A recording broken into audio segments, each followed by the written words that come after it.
Alright. Welcome to Sideboardmtg, and it's Sunday, Mother's Day to be exact, and we're going to be doing some subscriber Sunday decks, or some subscriber submitted decks. Whew, wow, right? Happy Mother's Day, everyone. I think one of our own is having a birthday today, and that's Rush. So happy birthday, Rush.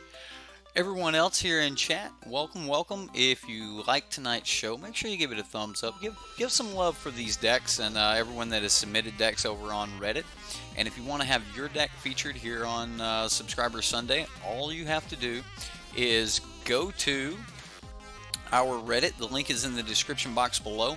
And then from there, post your deck. Vote on some decks. Take some part, you know. Just like voting anywhere else, when you vote, you get to make or have a helping hand in that decision. So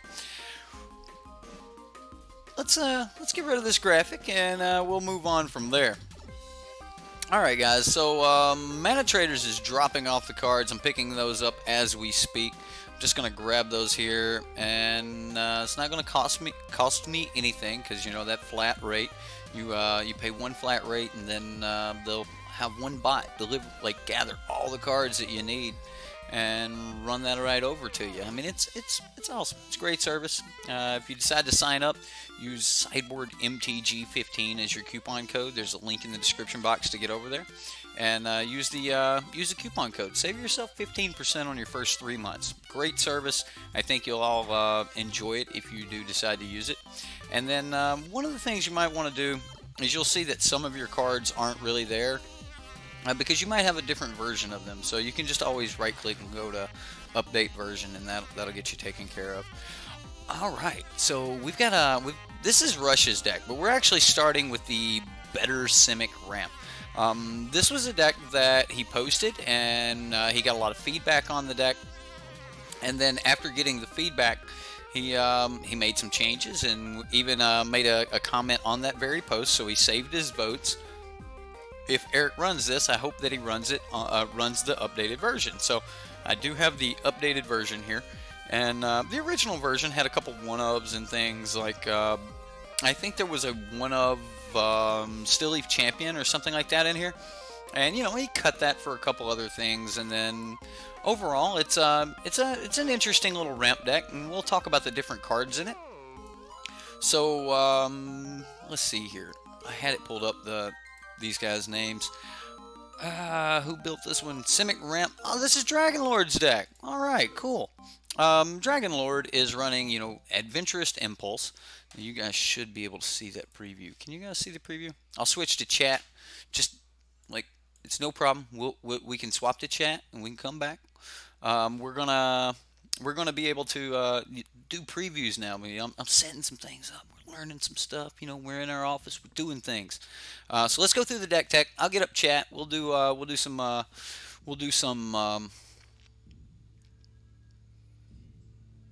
shout outs. Wow.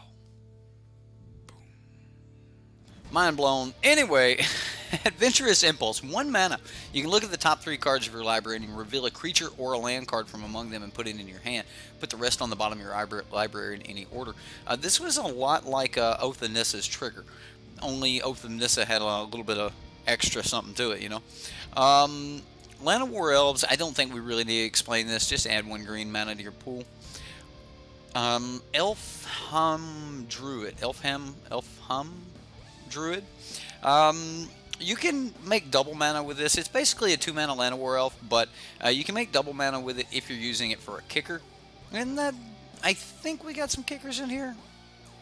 Maybe we don't. Maybe we do not have a kicker. I haven't really went over the deck a lot. I know it had the votes, and you know, I pulled it this afternoon, and then you know, we're going from here.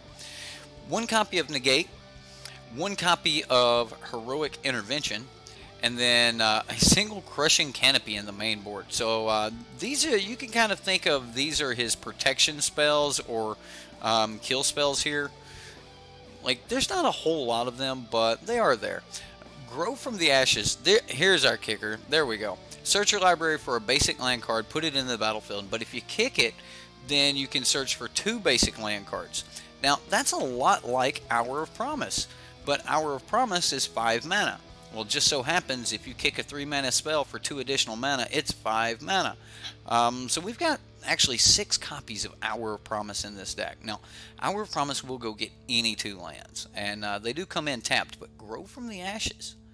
Let's look at this a little bit closer, right? Search your library for a basic land card, put it on the battlefield, then shuffle your library. If the spell was kicked, search instead for 2 basic land cards, put them onto the battlefield, then shuffle your library. Nowhere did I see tapped. So you get to keep the mana, so kicking it becomes free. Sounds good. I'll take it. Sounds really good to me. Marwyn the Nurturer, I got a chance to play with this, when we were playing the Green-Red Elves deck. And I was actually really impressed by this particular elf. So I'm excited to see if we can get her power and toughness, boosted up a little bit and start making some, mana off of it. 1 copy of Ronus the Indomitable here. We all know what Ronus does. I mean, he's the 3-mana god. A little bit hard to keep online if you can't have, 4 power most of the time. And that could be hard, but we are running cards like Wayward Swordtooth, which will allow us to play an additional land each turn. So Wayward's going to make sure that Ronus is online and doing work. Sylvan Awakening. Now, this is a card that you kind of got to be wary of, especially if you're playing, against black decks and things like that.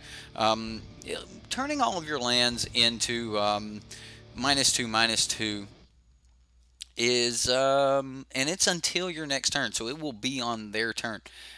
They will have Indestructible and Haste and Reach, so you can play this and create a wall of blockers, or you can create this, play this and swing with a wall of blockers.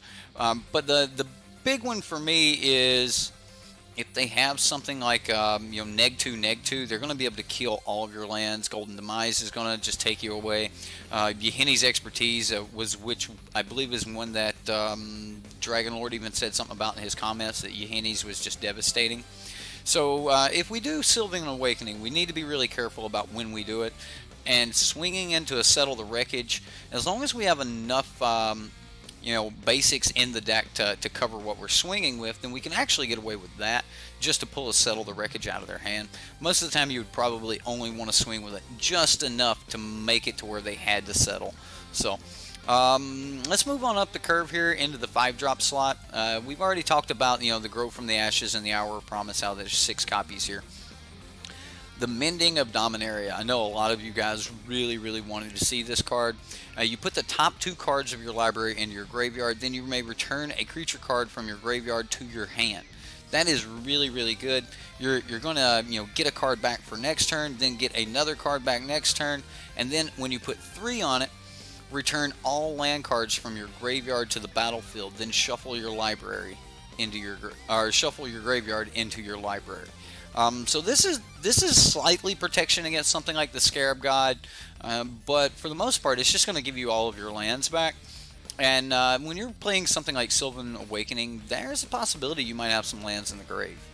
Now, another 5-drop here, and I have yet to actually play with this card at all, but I know that there was a little bit of hype around it. But whenever a land enters the battlefield under your control, you gain 1 life and draw a card. Well, with the Mending of Dominaria going off, giving us multiple lands back, that's going to trigger Tatyova.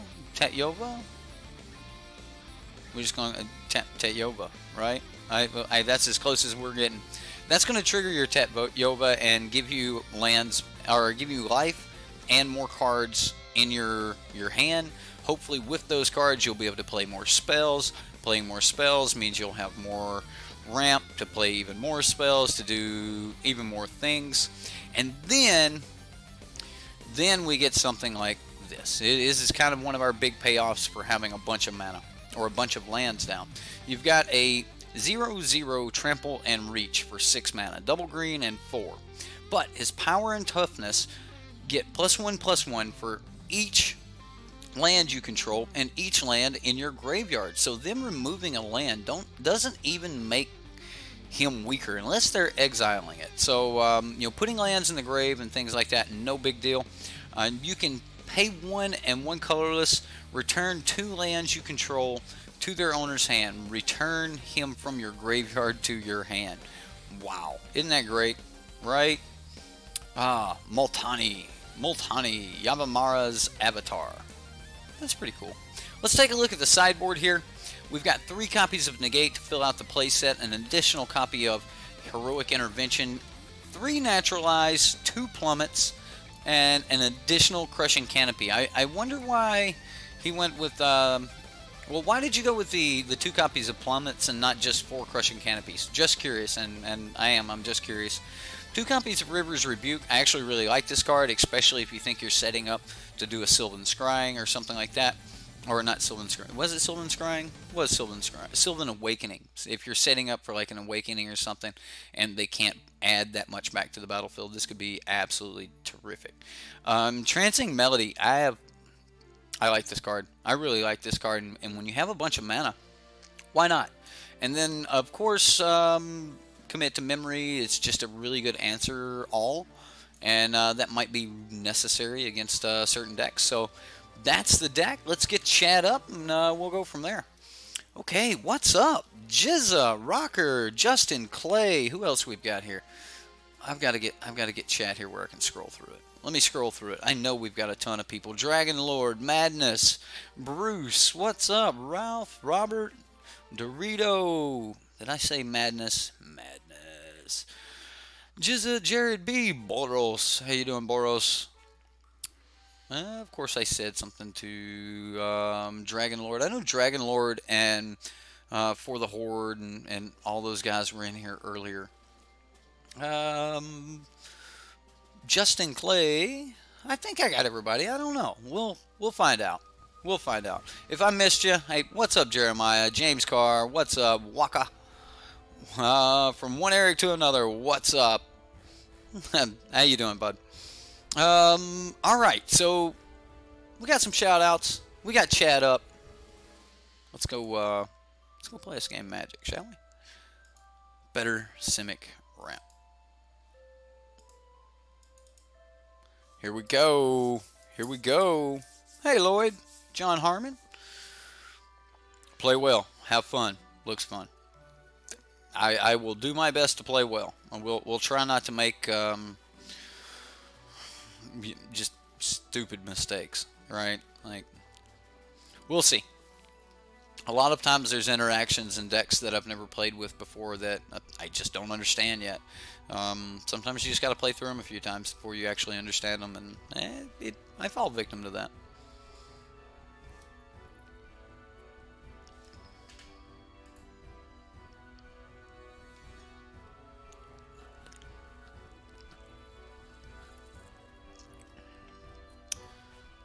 My soda is still in the can, and I don't have a Huggy for it, so don't want to get it on air. Just soda. Just soda. I mean, we go Land of War Elves into, like, whatever, right? I mean, I think we keep this hand. It seems like a little bit risky, but I mean, I wouldn't mind having, like, a handful of lands to be able to just, like, go off on this Wayward Swordtooth here. But I think we're gonna be like Land of War Elves, and then maybe swing one, play the Druid. I don't know. I mean, if we just throw down a Wayward Swordtooth, doesn't that make him? No.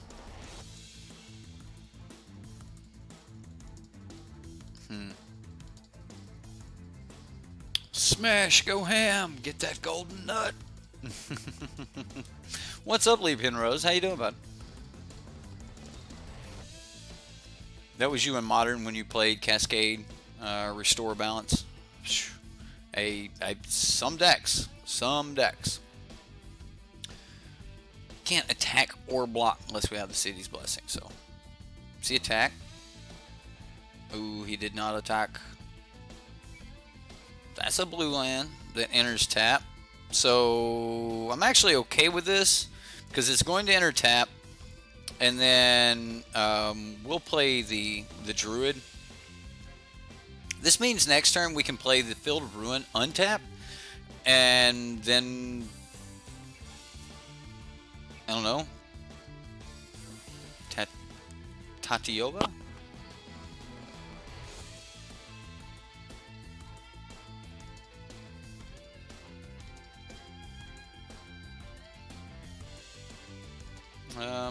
I mean, he can swing into this.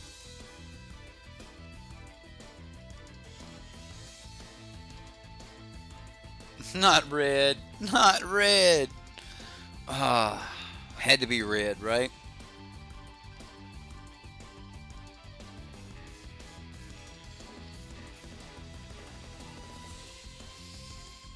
Blazing volley. Got me. Got me, opponent.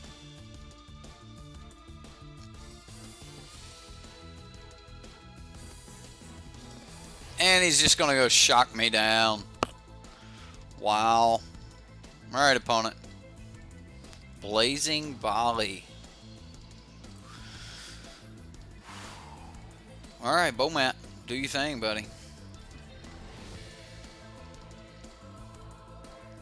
We had a decent turn 2 there, and then...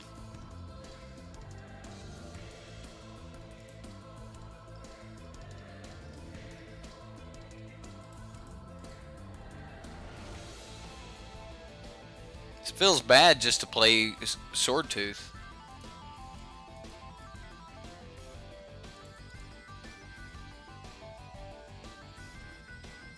I mean, Sword Tooth does nothing. I mean, it uses our mana, but it actually does nothing for us. At least here we're on top deck land, play Tatioba.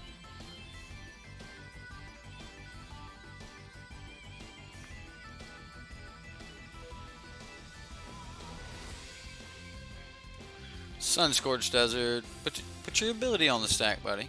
Come on. You gotta target me. You got it. Come on. Click it. Click me. Click. Click. Okay, click you. Yeah, you just click it and click your picture, dude. There we go.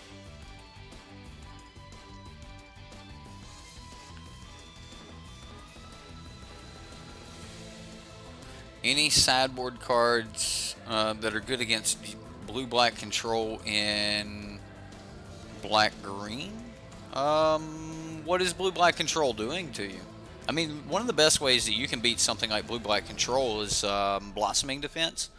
Blossoming defense just usually answers most of their targeted removal, and you just have to play a turn slower.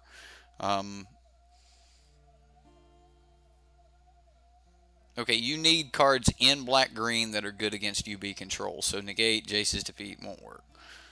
Oh my goodness, dude. He's going to burn everything we have and then just play a Hazoret.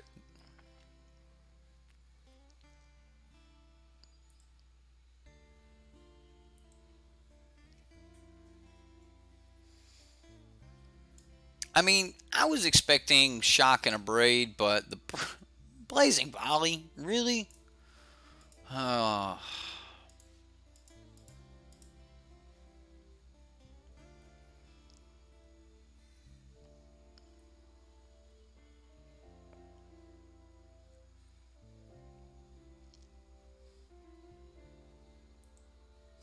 Right, Doomfall will be really good. I think Doomfall will be a really good answer for you. They tap out on turn 5 to play the Scarab God. You Doomfall them. Doomfall works really good against control decks because they normally don't have a lot of creatures. So the one that they do have is going to be important, and it makes them exile it. So it's a really good edict effect. Naturalize is better than you would think against blue-black control. Popping that search for Azcanta is going to guarantee that they're not going to be able to keep pulling ahead of you. So Naturalize is actually really, really good against blue-black control. It'll deal with both the search for Azcantas and it'll deal with the Gear Hulks. I don't always bring it in depending on the deck, but sometimes it's the best piece of removal that you have for them.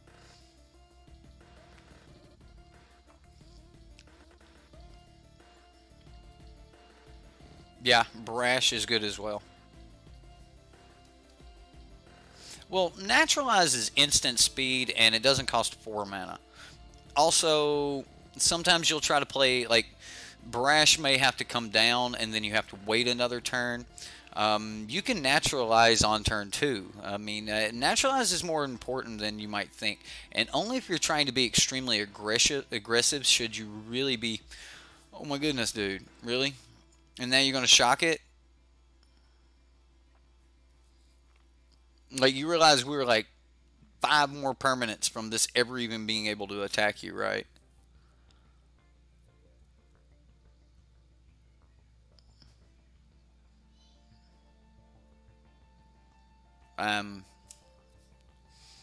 If he's got that many spells to burn and then next turn he just drops Hazard on me, oh my goodness. It's rough when you're playing actual cards you need and they counter, but just plopping down creatures and saying boom is great. Yeah, I mean Brash is Thrashing Brontodon. I messed up one day and called him Brashing Throntodon. That kind of stuck. Crewfix actually made a card about him that was like every aspect of the card was backwards. So you would actually pay 1 and return an artifact from the graveyard to the battlefield instead of destroy 1. The flavor text was put on backwards and everything. It stuck, so we started calling him Brash. The Sepipard. Right, yeah, the Sepipard would be a good answer for it as well. Like, you should be able to type in, like, exclamation point Brash. So, he's put these... So, he's got, what, a volley? I mean, he put 3 damage on... I mean, I can't block. Land off the top would be fine. Like, hit this land, then just keep hitting land. Oh, never mind. I'll take it. I will take it. This could be exactly what we're looking for. The beautiful part about this is Ronus can block Hazard, and no problems there. Oh, just got here. Where we at? Game 1, match 1 against Red Deck, and we're playing Semic Ramp. So, yeah, here we go. Ronus saving the day. Seriously, Ronus may have just saved the day, guys. I mean, we're still at 16 life.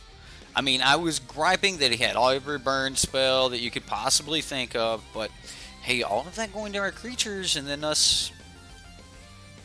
He just cut Ronus. Sure did. Does he have a way to make that, like, lose abilities in red?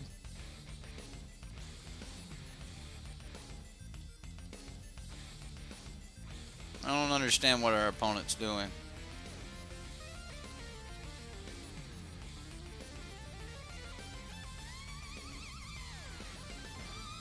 I don't think he understands what, no, he kept going. It wasn't just a punt, he just doesn't understand what indestructible means.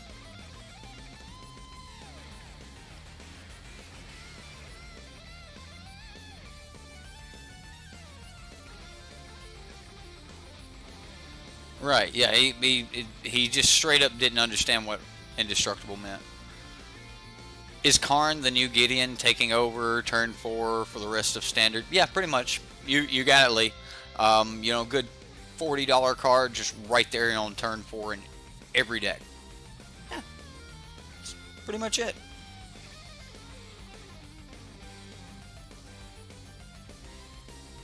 I'm okay with this.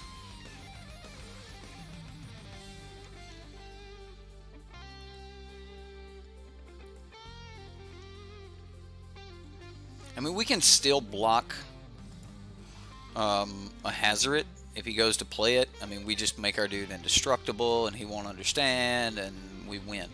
I no longer think that we're capable of losing the game, and this is one of those, I don't know, like, There's been some major punts here. Like, he put the lightning strike on the wayward sword tooth, and I don't know. Just everything's been really, really fishy. Like, so he lightning strike the wayward sword tooth, didn't finish it off. So he started it and didn't finish. I mean, this is looser than my play, guys. I'm okay. I mean, all right. He's going to sacrifice his. He did have the other blazing volley in hand. All right. So he had he sacrificed his last couple cards here, lightning strike, and his bow mat to draw some more. So no hazard. Must be a new player from Hearthstone. Are we getting some? Like, are people from Hearthstone? Is Hearthstone losing members and we're picking them up? Because that would be nice. Well, maybe we'll get lucky and he doesn't know where the concede button is, and we'll get to see this deck just finally turn sideways and start crushing. Oh yeah, our opponent has to be new to the game, especially probably new to Magic Online. And it's one of those things, you know, when you guys start Magic Online, make sure that you're clicking slowly and stuff. Like, not like me. I am making so many, like, I click, you know, whatever.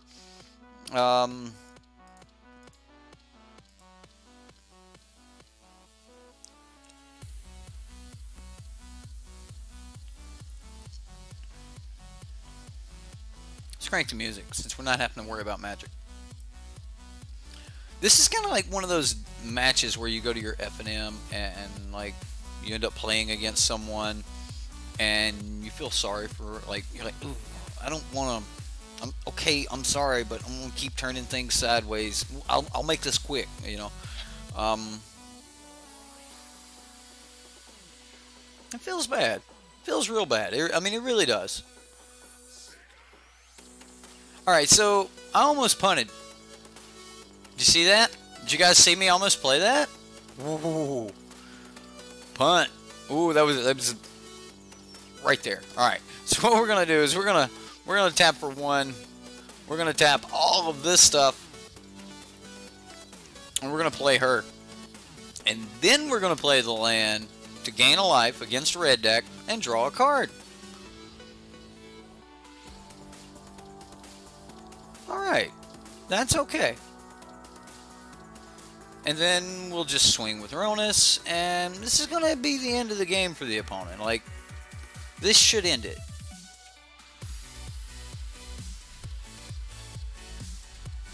A former Gwent Duelist player now plays MTG Arena, so that makes you excited. Awesome. I actually haven't played Gwent Duelist. I know it's the card game from The Witcher. I got my first copy of The Witcher 1 the day it was released. I've always just been a really big fan of The Witcher, and it's pretty cool.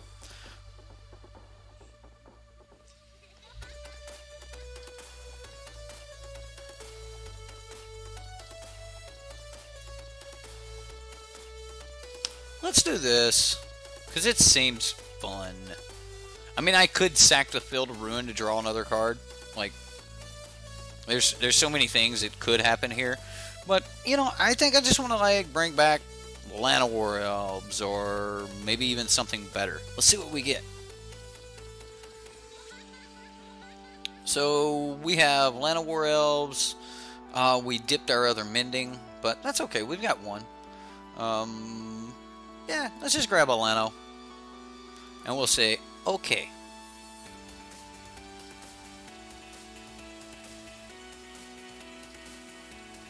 Like, the cool part about Llanowar Elves here is, I mean, not that it's really going to matter, but next turn we can play Morrowind, get back another Llanowar Elves, play both of those.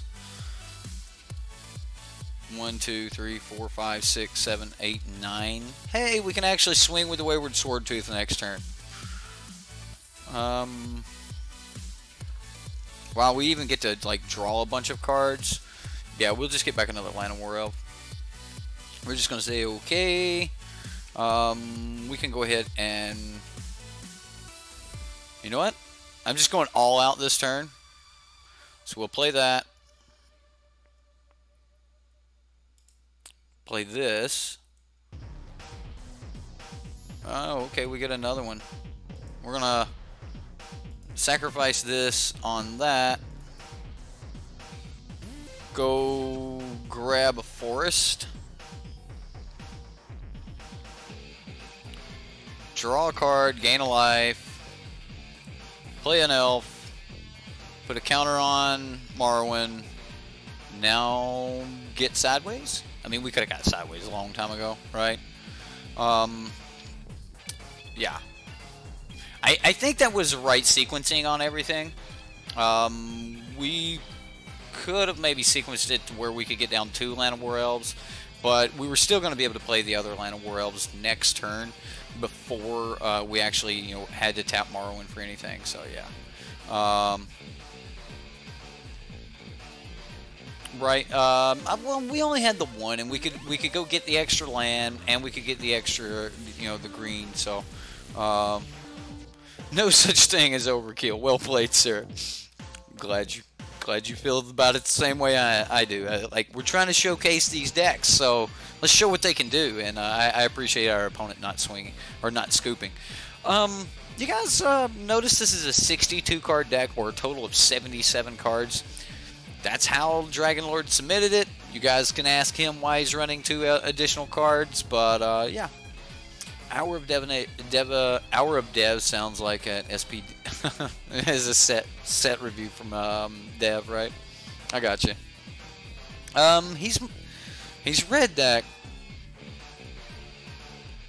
but I think he's kind of new. I'm gonna take the Crushing Canopies. Yeah, I'm going to take out a Crushing Canopy at 1 Ronus. Oh, man. He saved the day. We'll take out Heroic Intervention. I kind of want to bring in these Entrancing Melodies, just because I think it would be really good, right? Like, okay, I'm going to take your, like, Bomat Courier.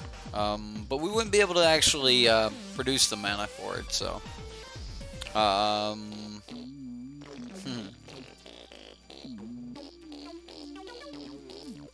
Wow, would that work? Might take his Bomat Courier, like while he was tapped down.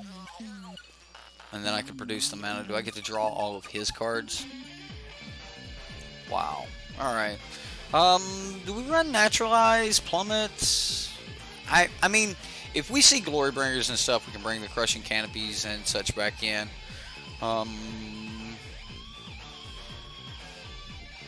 think this is it. We just run like this and go for it. Yeah, sure. Let's just submit. You think the negates? Against any other player, I might bring in the negates. Here, I'm just gonna let him burn everything. Oh no. Okay, so we've got nothing for him to burn, so he's just gonna like drop his hand and run over us.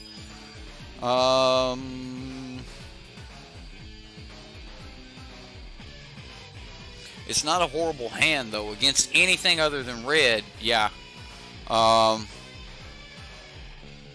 Against anything other than red, I would probably keep this hand. I am highly considering it right now. I mean, we would be, like, ramping. But we're looking at, what, cast this on 3, this on 4, this on 5. And the creature we get back? Or will we cast this on 4 and this on 5?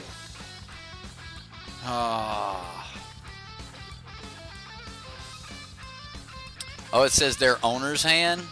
Wow. Okay. Yeah, I didn't really know. I had never even thought about it until right now. Absolutely. Happy birthday, Rush. We did win. I'm going to mulligan this hand. It's a really good hand, but I've got to mulligan it away. Wow. We're going down.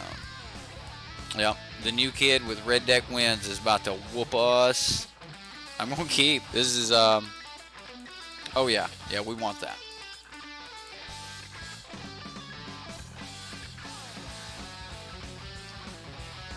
Our top deck's going to have to be great. And hope that he has none of his burn spells. Maybe we just pray that he makes ultimate punts like he did earlier. Our 5-card hand. He's got 8 in hand. He kept 7.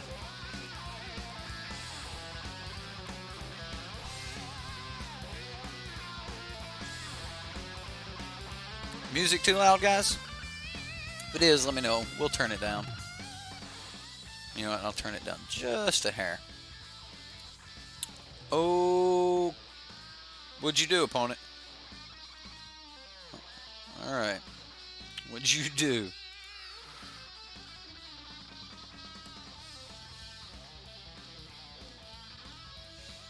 Oh, he's shocking us. It's alright. We're still going to take that 2 from shock.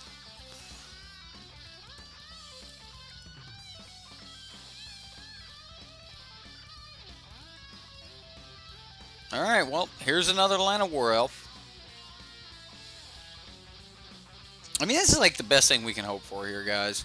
To get down Land of War Elf, use him to play a, you know, a Dame, get down another Dame, and then just kind of go from there.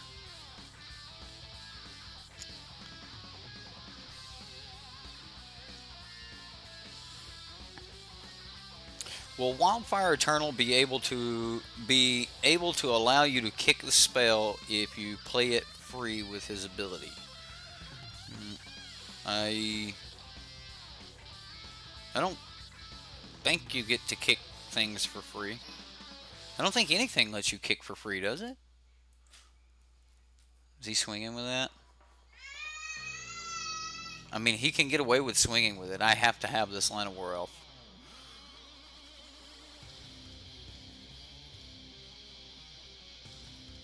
Right, I think you still have to pay the kicker. Like, I don't think anything pays the kicker for you.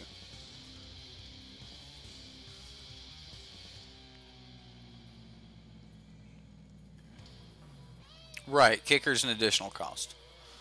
You can choose to play it, cast it with the additional cost, but I think at that point you got to pay for it. He killed another...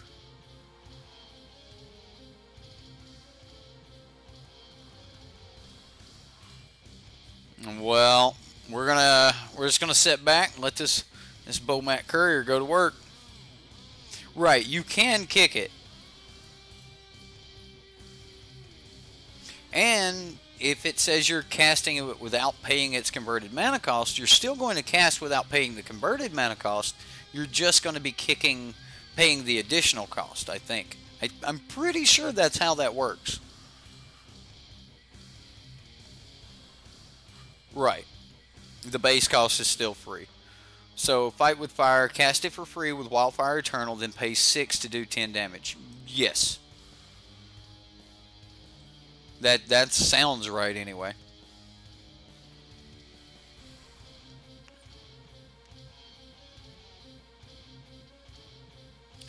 When someone says converted mana cost, they mean the pips up in the top right-hand corner. Like what those are, the little red symbol and how many are there, that's converted mana cost. Anything else that is printed anywhere else, that is an ability of the card, and some of those abilities you know, will allow you to... Oh, this is brutal.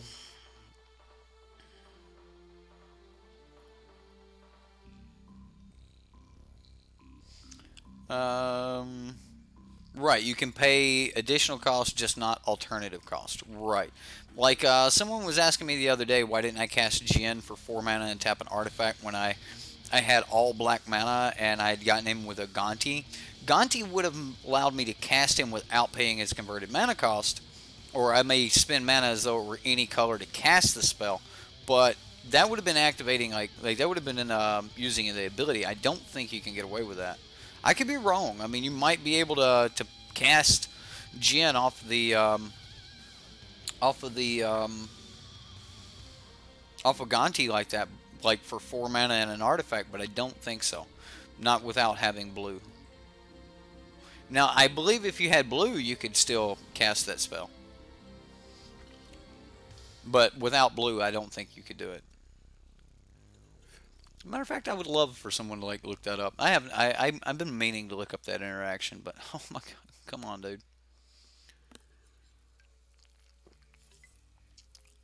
Let me have something, just something before I die.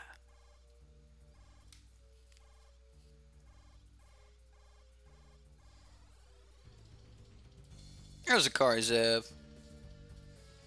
Well, it's gonna be a game 3 kind of game.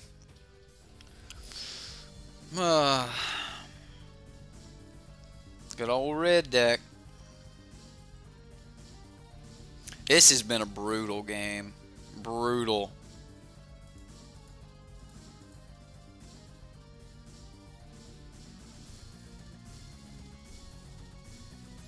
We're still dead here though, guys. I mean, the best thing we can do is just chump block.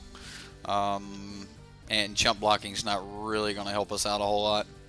Not even going to be able to chump block. Alright, so he's got lethal on board.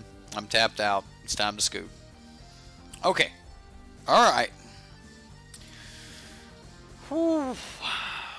You knew Jaya would be used for something, right? Like, think Chandra into Jaya and then cast Fight with Fire.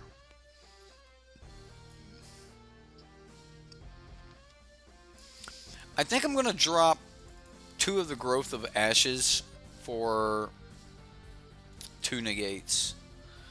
And I might actually drop Unmending of Dominaria. It's a very slow card, and against red deck, I don't want a ton of slow cards.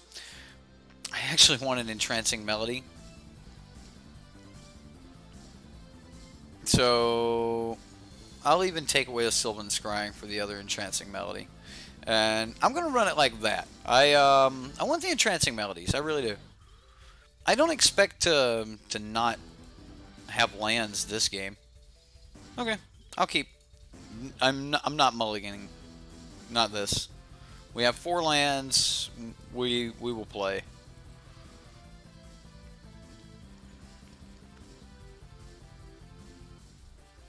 You haven't looked at Gonti's wording.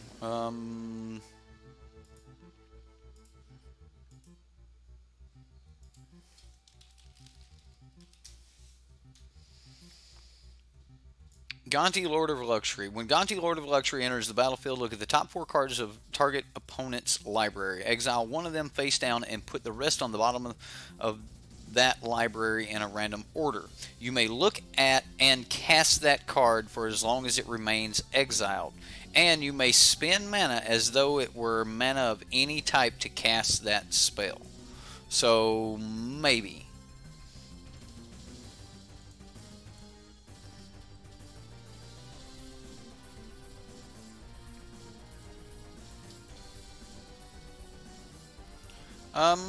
Wayward Swordtooth's going to be really good here with a handful of land.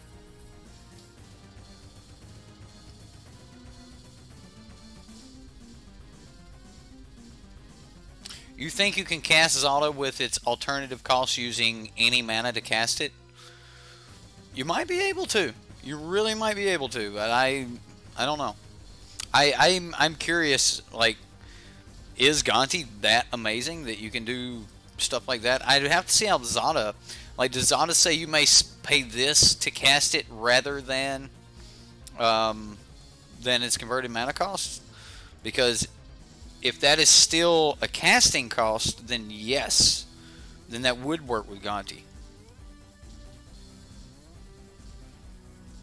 right? Don't forget our extra land. This will be decent. We've got multiple lands in hand. We know we can at least play 2 more next turn. 1, 2, 3, 4, 5, 6, 7, 8, and whatever else we might get next turn. We do need to start getting this bad boy sideways, but he's got a handful here. You built a Cabal deck and built an Angrath deck. Angrath deck, nice. Okay, well, he's going to stack up a bunch of burns here. You're going to add the shock to it. You got the shock? Huh? Where's that shock? Ooh, magma spray. He's getting rid of it forever. Forever. And I kind of want to keep that blue right there, right? Oh, for Brawl. Awesome. Ruling on Gonti, you may pay the cost for the exile card if you cast it. You may pay a alternative cost, such as emerge, rather than the... But can you... Wow. Alright. So it's an alternative cost. Okay. Makes sense. I kind of want to cycle this, but I kind of want to have my blue my double blue. So I've got those melodies in. I'm going to cycle it. We'll get like a Hinterland Harbor or something. We'll be okay. Watch, we're just going to be fighting for that double blue. Tizzy is probably your best Brawl deck. Well, Brawl got banned in Brawl. Did you guys hear that? I was just actually really happy that they were putting some effort into Brawl. Like they're showing us that, hey, we're going to try to monitor this situation. So that's nice.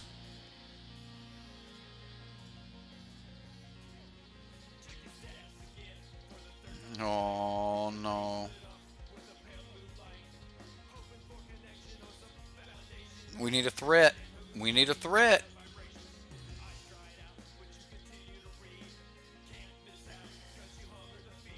Right, the standard ban list is now different. What's up, Cody? Barry, how you doing, man?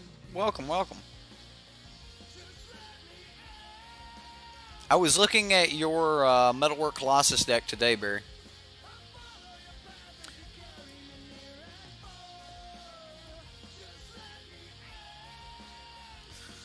So, I mean, we can drop a 6-drop next turn. Maybe we'll get our Avatar. Did you guys see that punt? Seen it, didn't you? You did, didn't you? Yeah, you did. I almost don't even want to play it now. I'm going to, but I don't want to. I think if he had burn, he would have just burnt this as well. But maybe he's at the point now where he's like, it doesn't matter. But yeah. Yeah, it was a major punt. I can't believe it. I can't believe I made that punt.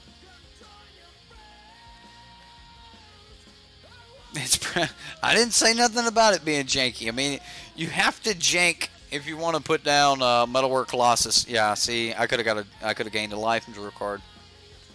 Oh man, that's a huge punt.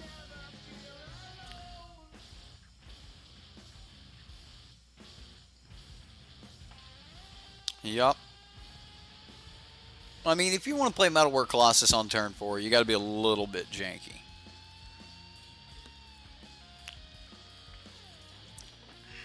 Ah.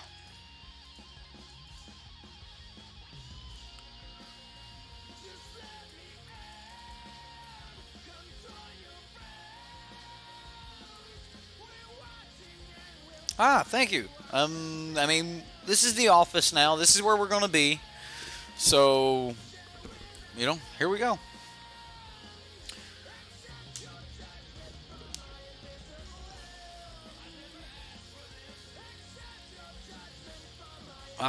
Can we not get ahead of this on-crop crasher?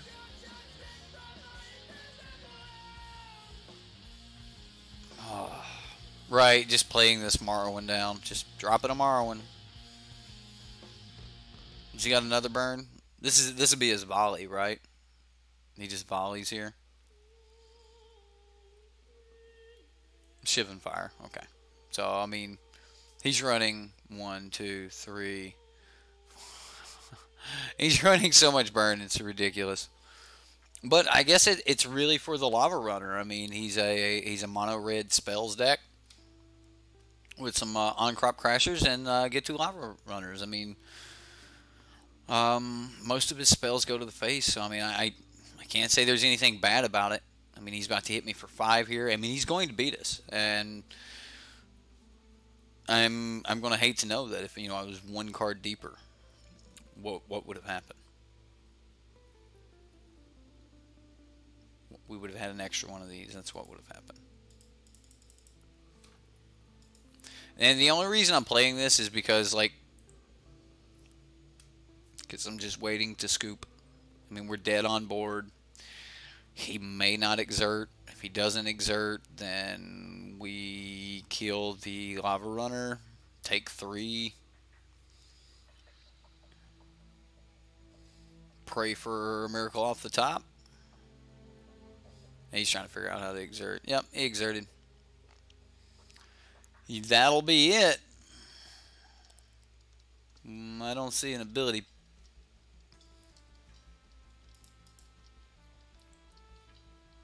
I didn't see an ability proc there.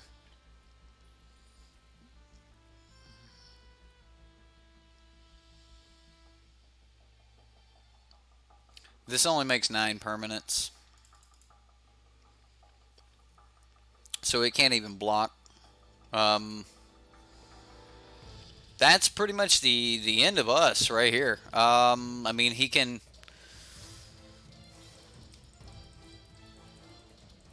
Yeah. Card advantage and some sort of life gain. Would have been nice. Yeah, I mean, I just... Anything would have been really nice there. And I did. I messed up. We would have had this 1 turn sooner. He would have still been able to kill our Tetiova.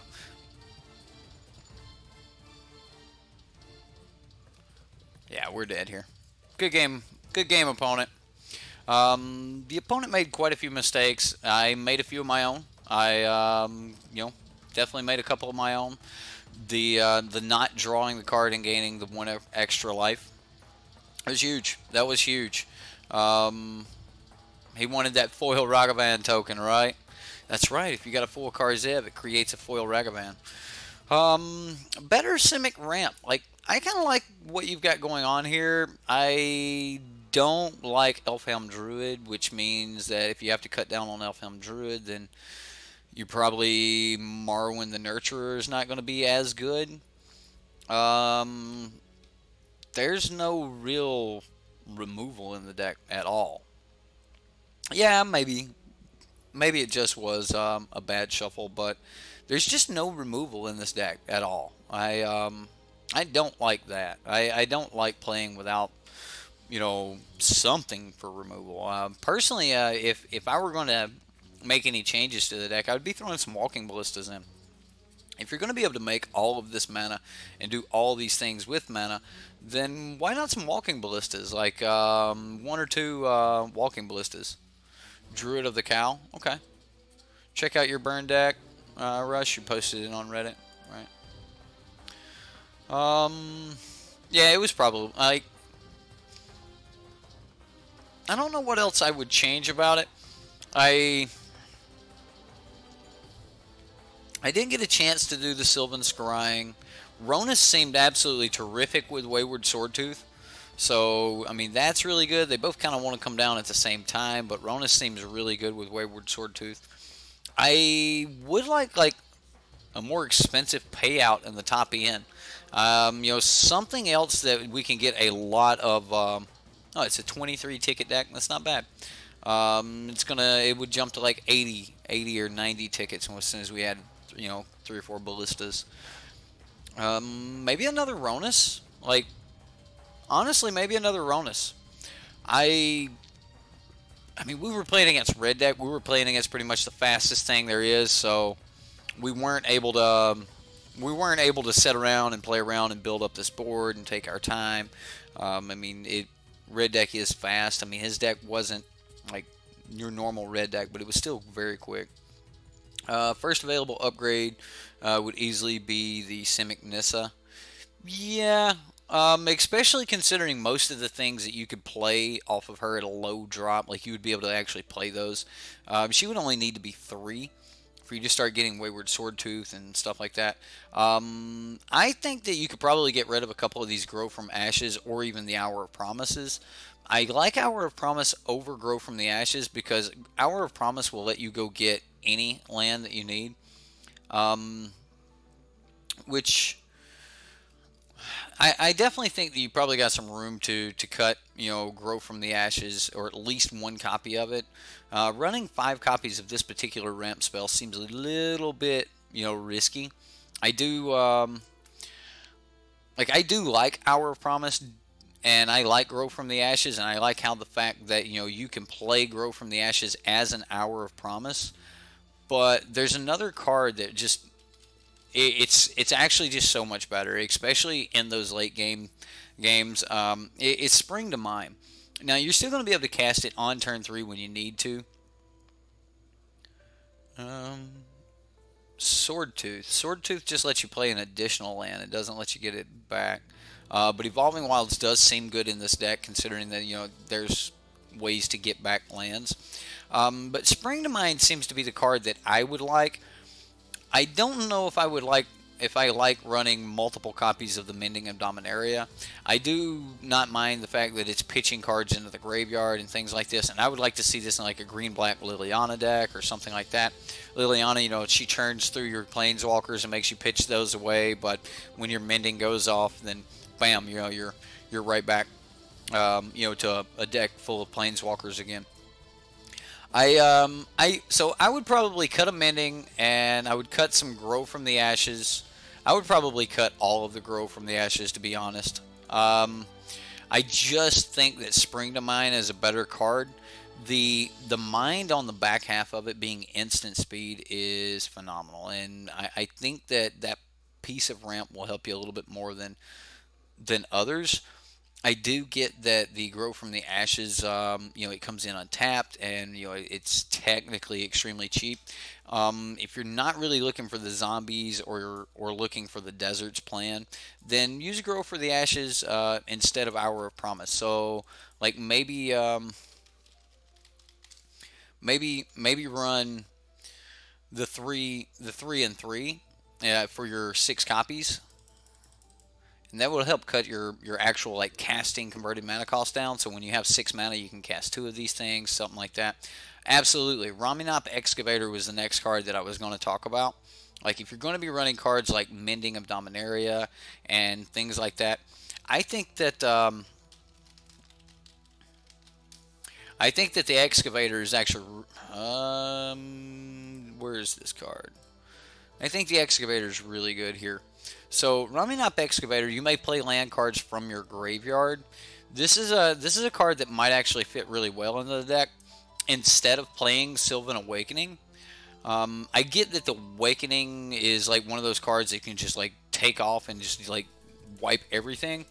But I think it's also one of those cards you don't want to see it all the time. Like you want to see maybe 1 or 2 of this ever in a game. So maybe cut down an additional copy of Sylvan Awakening and go, okay, you know, when we get everything set up, we're going to have this, you know, bam, we're going Alpha Strike right here, right now. And I think Sylvan Awakening will be really good for that. But I do think that you should probably at least have a copy of Raminop Excavator or 2 in the deck. Just being able to bring things back is going to be awesome. Playing lands from your graveyard is going to be great, especially if you have a land that you sacrifice, like an Evolving Wilds. If you get an Evolving Wilds down, you can play it, sack it, play it again, sack it again, and you're thinning your deck a lot right there. So Raminop Excavator may work really, really well with something like a Sword Tooth. So you might want to look into that. Also, the Excavator is a 2/3 body. That's not a very bad body to be a blocker or something like that. So I don't know exactly what I would do with the numbers. I would have to play it a lot more and tune it a little bit more. But I think that those are some of the things that I would look at. I just really like the idea of Spring to Mind there, because Spring to Mind would just have that card sitting in your graveyard, and you could, you know, pitch it with a Mending of Dominaria and instant speed. You know, on the turn that it's going to get 3 abilities, you could just instant speed with this on the stack. Use that to get, you know, your land. Use that to draw 2 additional cards. So there's a lot of options right there. I don't know if I would keep 62 creatures in the deck, and I'm not 100% sure if you even need this Adventurer's Impulse. If anything, I would take out the Adventurer's, like, yeah, they'll go get you a land card, but I don't think that it's necessary. I just don't see it being like something you just have to have. So you do like Sandworm Convergence? Yeah, I think Sandworm Convergence is actually really good. Logan Gaming Videos, what's up, man? How you doing? Zeus's Days, man. Everybody's saying hi to you guys. What's up? So those are some of my thoughts on the deck. I would probably, you know, put in those Evolving Wilds. Maybe even just cut all of your deserts for it. I get that the cycling would be good, but Evolving Wilds, especially even early in the game, you know, you start thinning the deck a little bit, that would be really good too. Right, especially if you can get it free from Aid of the Cowl.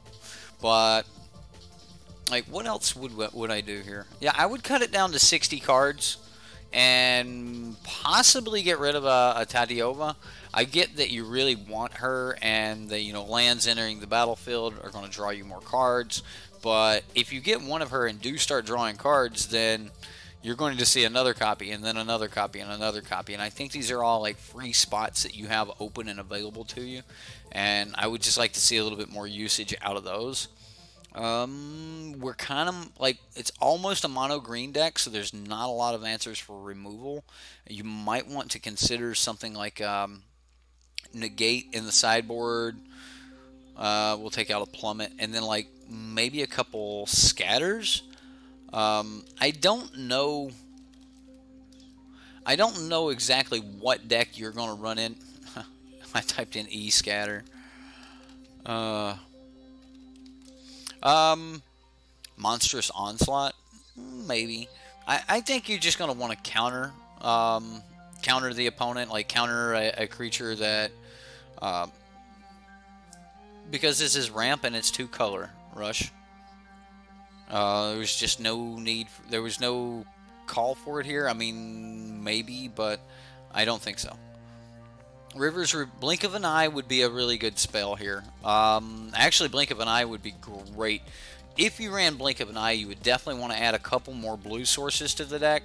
We had blue sources there. Like, we could have actually played those tap lands and had double blue up. But I think you're definitely going to want to add a couple more blue sources to this deck. I just don't like the Elfheim Druid, and if we do remove the Elfheim Druid, then, I mean, it is a good piece of ramp, and that guy did have to, like, kill them. If he didn't kill them, we would have been doing, you know, nasty things with them. So, maybe, so Blink of an Eye, Blink is a really good card. Like, I'm a big fan of Blink of an Eye here. Let's go to Standard. But it does cost double blue to kick it. And, no, not Navigator's Compass. Return target non-land permanent to its owner's hand. If the spell is kicked, draw a card. So, I mean, you can get away with only having one blue and getting it out there.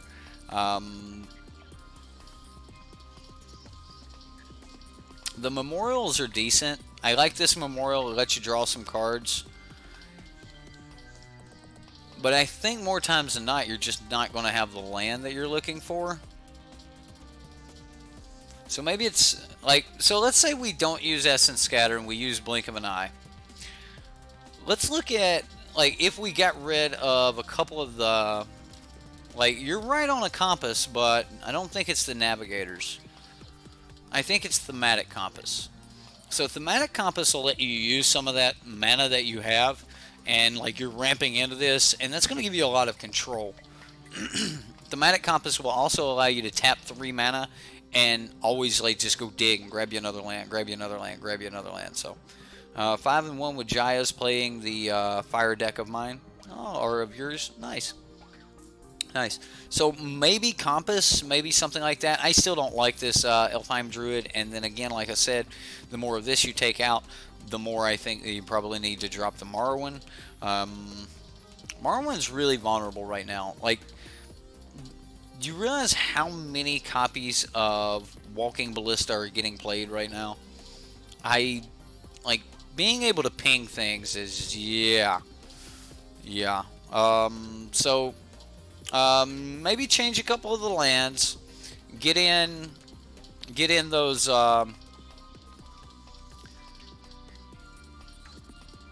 oh, well, thank you, Dragon Lord. Dragon Lord said, thanks for running this, and advice will be trying out yours. You'll be trying out the suggestion. Like, there's a lot of different ways you could take of it. take the deck, but like some cards that would be really, really good in the deck. But it kind of turns it into more of a control style ramp. But again, you are Semic, and you don't actually have to run, you know, Ramanop Excavator and Evolving Wilds and things like that. But Ramanop Excavator and Wayward Swordtooth do work really, really well together. So remember, like, just thinning your deck with Evolving Wilds is always a great thing. So like being able to do it twice per turn, pulling 2 lands out of your deck every turn is going to be great. So that's pretty decent. And when it's Evolving Wilds, you never have to hit another land. Like, you never have to top deck a land, because your Evolving Wilds is always in the graveyard, and as long as Ramanop Excavator is there, you just bring it back, play, bring it back, and play. So Dragon Lord taking over the stream boss there with his donation. Thank you very much, Dragon Lord. I'm glad you enjoyed it, and I don't expect you to actually play this deck competitively. I really don't. I expect that you would get on something closer to like Mono Green Stompy or something if you're trying to be competitive in this area.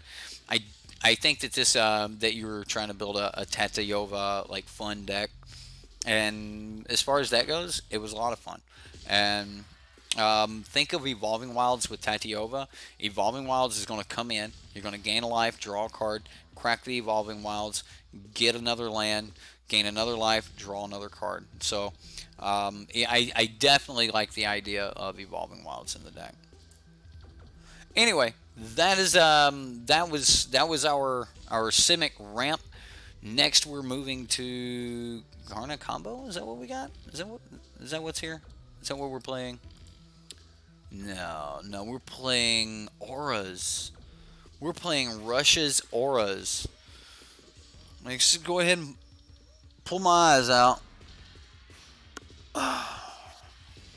19 lands.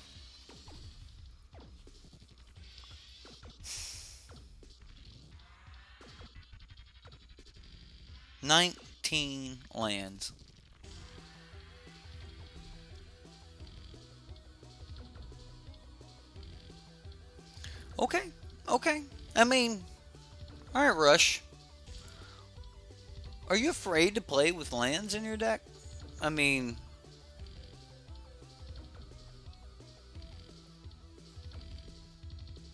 $19 lands sounds good to you. I get it. Everything in the deck is like 2 converted mana cost, but oh.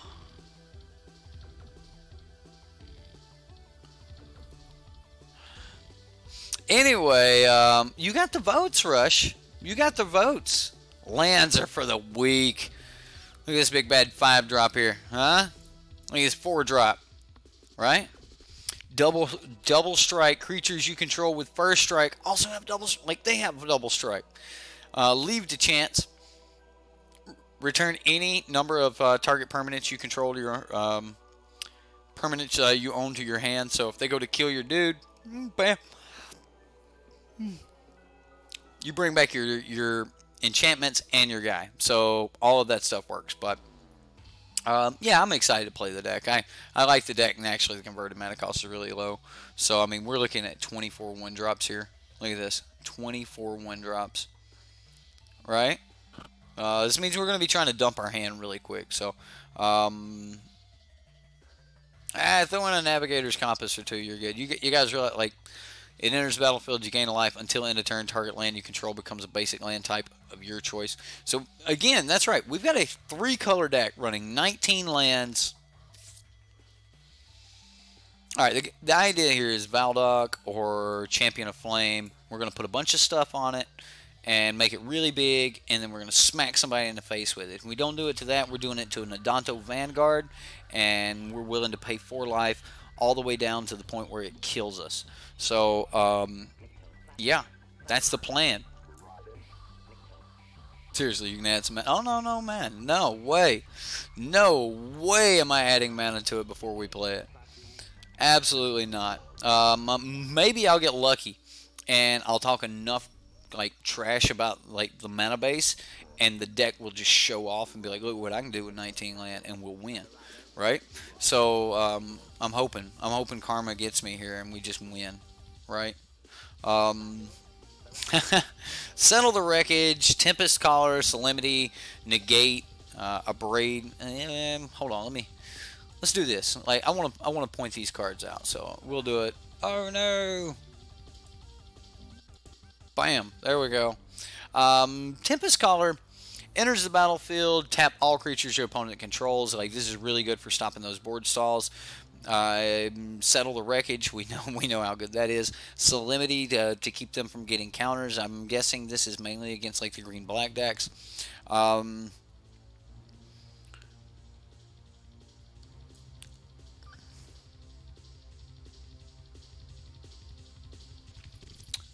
It doesn't say counters can't be put on cards, so I'm thinking that cards can still be exiled with Karn, and those can still have a silver counter on them.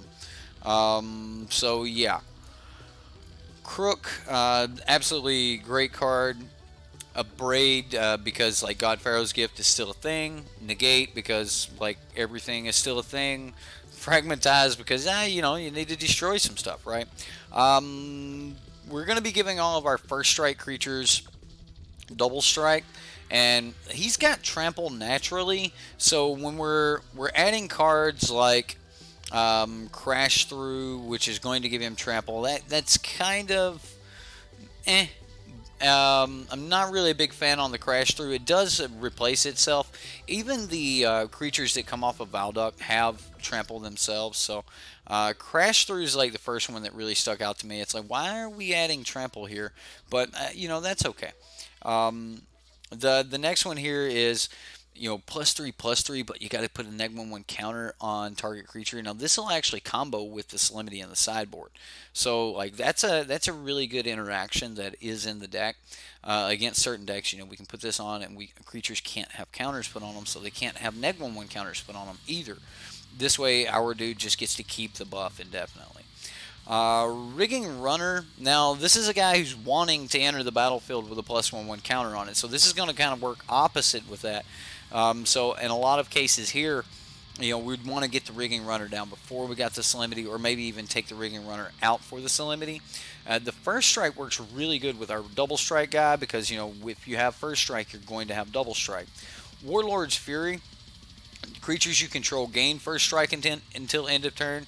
Personally, I would like to see an additional copy, like a 4th copy of Warlord's Fury over a copy of Crash Through. I mean, they're both the same mana.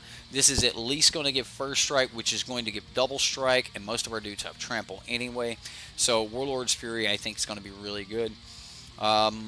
Curious Obsession, because I mean, we have trample, we're going to be getting over for like an additional point of damage or something like that. Means that we get to draw a card. If we happen to have double strike, then each time that we hit, we'll get to draw a card. So this is going to be really, really good to be putting on something like a Champion of the Flame or something like that. Arcane Flight, of course, I mean, it's exactly what you guys would think of. It's almost like Cartouche, and if we did add more lands in the end of the deck, I would think that Cartouche would be better. But because he's working off of so few lands, I can see why he wanted to keep the 1 converted mana cost spell here. But this will give +1/+1 and flying, and then of course it is an enchantment, so it's going to, you know, trigger all of the other things. Cartouche of Solidarity, one of our few ways of, you know, getting a couple extra bodies. Cartouche of Solidarity, you know, it's going to give that another form of first strike. So we can put this on something like a Valduck, and then our Kawiti will make, you know, Valduck or whatever this is on, it'll make that also have double strike. Plus we'll get the 1/1 Vigilance token, and Vigilance is not bad either, especially if we're doing some crazy stuff like giving everything trample, and you know, they're drawing cards. Like, I would like to see a little bit more lifelink on something. I mean, we are in white, so I think like we might be able to find lifelink somewhere. And that's kind of the big one that has bothered me just a little bit as I looked over this. I just wish that there was some form of lifelink on here so that when we're swinging with this Adanto Vanguard, that we can actually like pay for that 4 mana to get some of that back. But you know, that it is what it is. So let's see what we can do here with this, and let me get chat back up for you guys and go from there. Sarah's Blessing. Flying, first strike. Tiana?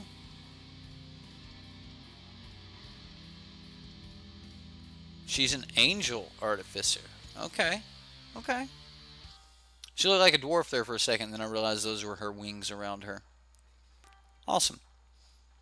Anyway, human knight. Okay, guys. Let's, So you was like, lifelink, whatever. Who needs life? Who needs life? I need 1 point. That's it. That last one, that's all we need, right? I got you, Rush. I got you. All right, well, let's see what we can do with this bad boy, shall we?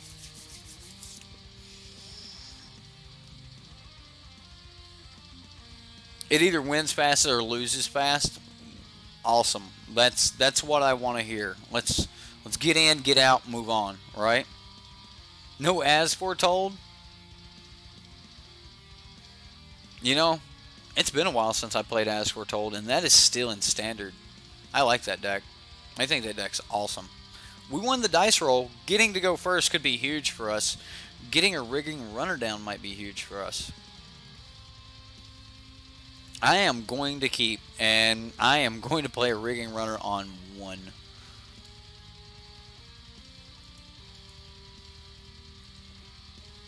This is mainly because I just want to put a Curious Obsession on it on 2.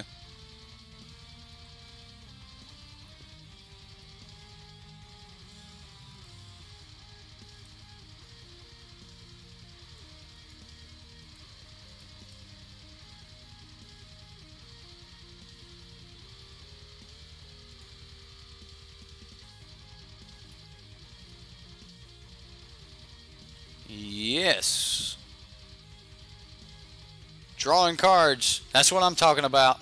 That's what I'm talking about. Oh. Don't get all mopey if we suck. Well, no promises. Oh, wow, look, he's putting Curious Obsession on his too. Well.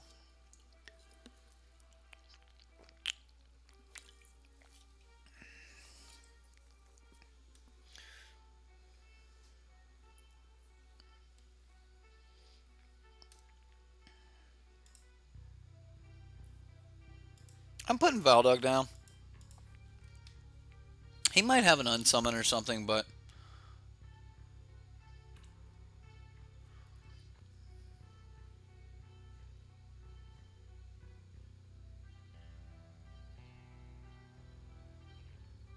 yeah, nothing happens here, dude. We got nothing on him.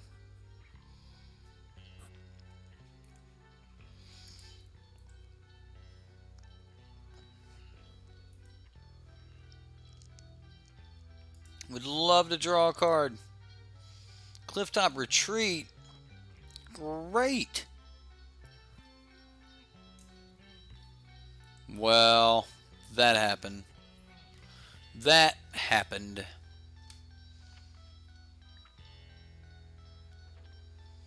So this turn we'll try to like put a Saving Grace or something on Valduk Flamekeeper and go ham.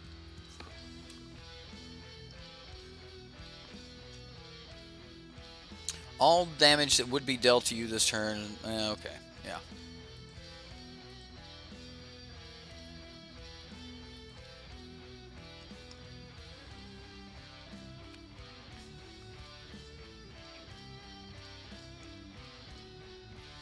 So we'll just play the Glacial Fortress.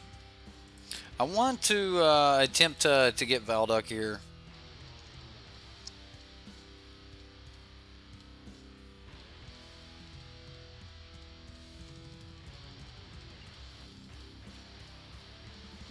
Well, that's horrible.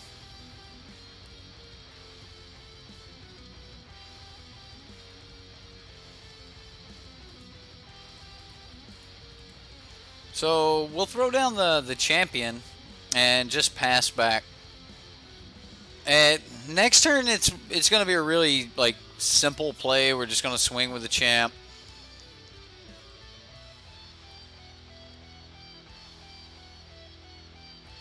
Yeah, he's gonna start like outvaluing us here.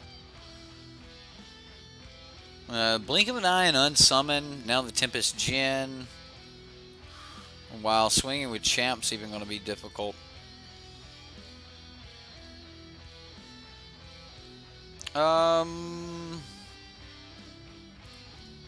I know we can swing with. I mean, we can just play. We don't have to swing.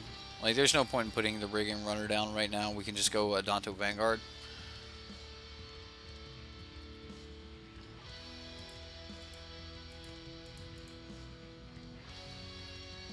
And I'm pretty sure we just passed turn here. Yeah, it was doing work for us too, but our opponent has removal, right? Like, our opponent has ways to interact with us. A deck like this, like what we're playing, we have no ways to really interact with the opponent. We just mainly have ways to interact with ourselves. So, like, not being able to interact with the opponent means whatever they're doing over there, if it happens to be meaner than us, then there's not a lot we can do about it. So, you know, that's always something to think about, guys, is like, how can you interact? Like, I'll say this, we're seeing all the lands we could ever hope for. So, I mean, maybe 19's fine. Maybe 19 is fine. I think you're going to have a bad mulligan. So, game chat. Oh, yeah, get rid of game chat. I'm sorry. That was like forever ago, right? Yeah.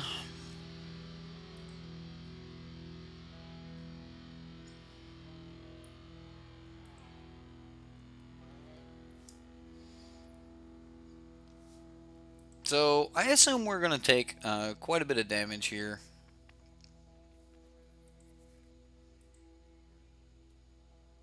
And it is all flying. There's nothing we can do about that.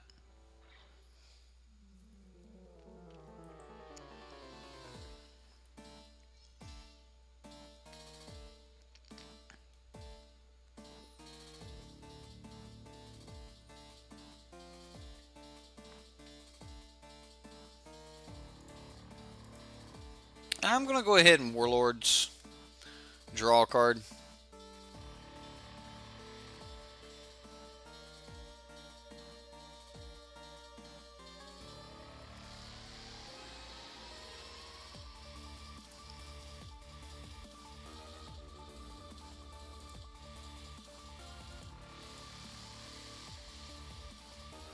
Yeah, I'm going to put it on Valduck. And this will allow us to leave to Chance. Leave to Chance works really, really well with Consuming Fervor as well, so. Really, dude. Really? Like, another unsummon.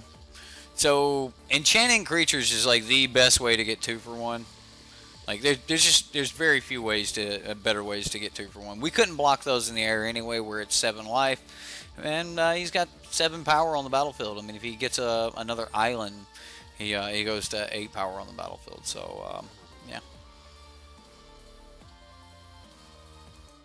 Unsummoned destroyed us. Destroyed us. Just got 2 for 1 all day long. And, you know, that's the kind of thing you're going to run into when you're playing, you know, enchantment cards. So, I think that my favorite thing to do with Valduck is going to be equipment, and right now there's not a lot of equipment that works really well with him. So I don't know. I don't know where we should really go with this. We're gonna try to run it back. Unfortunately, he's gonna be able to like, yeah, he's gonna be able to like just deal with everything. Let's get rid of.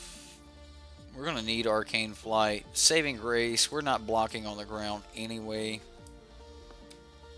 So we'll just bring in Settle the Wreckage here. Hopefully we'll be able to just go ham here and you know, bring it home. So we've got a Clifftop Retreat, Crash Through. We've got a Valduck. We don't have. This is okay. I mean, we've got 2 land.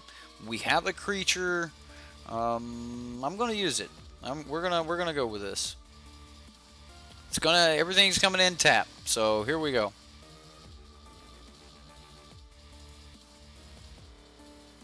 I feel that mulliganing with 19 land just feels bad. So, right, 1 and 2 mana equipment seems a lot better. You think negate would have been alright? I'm over this deck already. I'm over being 2 for 1. Instantly over being 2 for 1. Like when unsummon, when unsummon 2 for 1's me. Yeah, I'm over that. Professor did a video, like it was just like a quick skit or whatever, and he's like, only you can prevent 2 for 1's.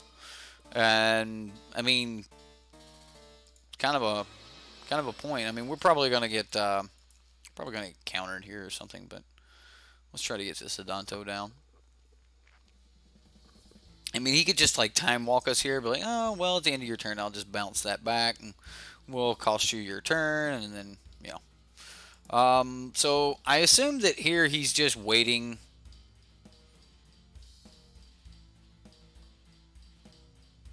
I'm gonna go ahead and just smack him.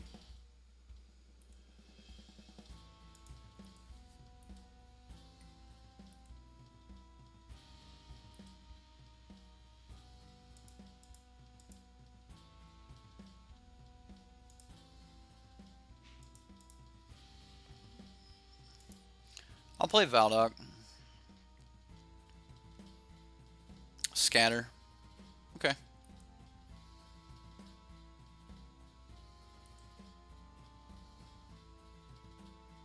And the unsummon.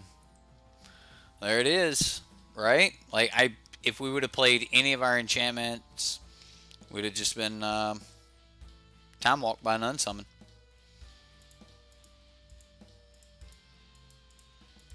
Let's see if we can get this down. Another scatter. It's okay, guys. We didn't want to play with our cards anyway. Nope. Nope. Didn't want to play with our cards.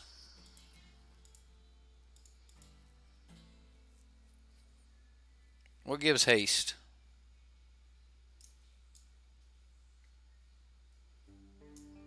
We can give it trample. We can give it flying. We can give it first strike. We can make it huge. But we cannot give it haste. Okay, well, I mean, we can see what happens here. Siren Storm Tamer, he's still got 5 cards in hand. Let's try. Let's give creatures trample until end of turn. Draw a card. Let's give this thing Consuming Fervor until end of turn.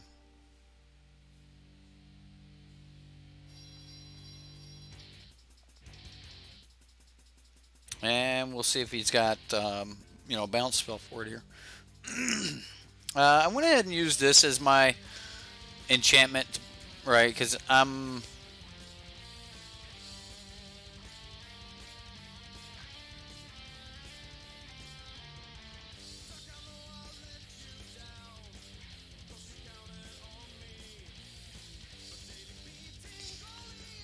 Yeah, so...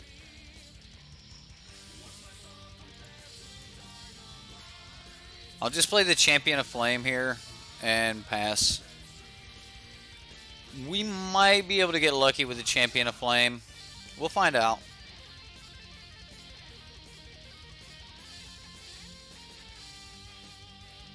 Alright, so we'll go ahead. Adanto is going to take the one. We can go blue. See what happens.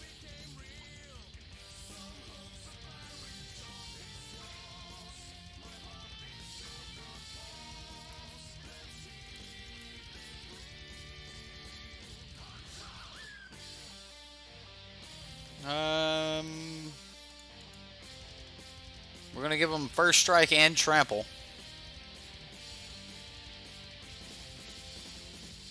So we're definitely going to try to make a big smack here. At least the Tempest doesn't block really well. Look at the blink of the eye. Blink of an eye. Oh. You got the unsummoned too, dude?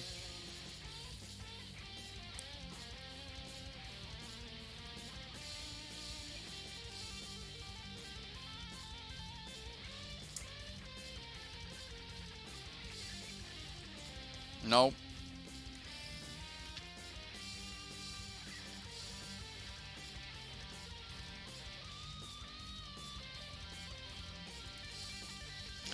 So,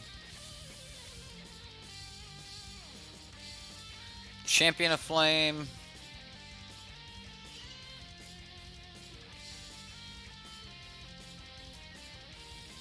We're definitely swinging, right? And we're not getting in the air, so...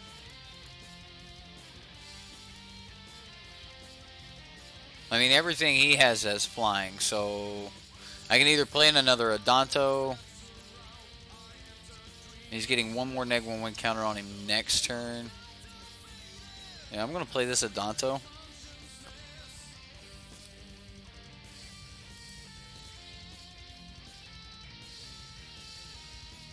Put the Curious Obsession here.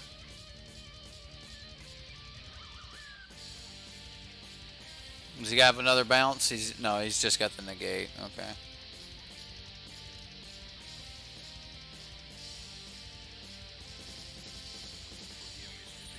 I mean, we're dead.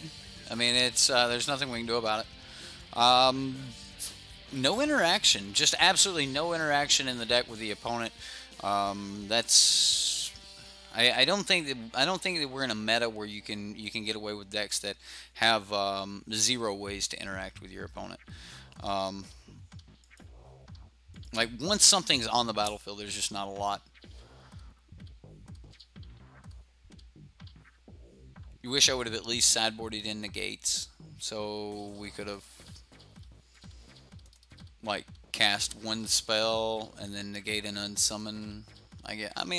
Sure cast like bring in the negates, because like putting our stuff down would have I don't know. I think we were dead to flyers, and I think if anything, I should have brought in the abrades.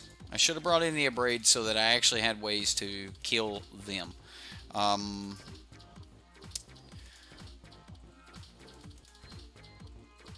It's an interesting deck.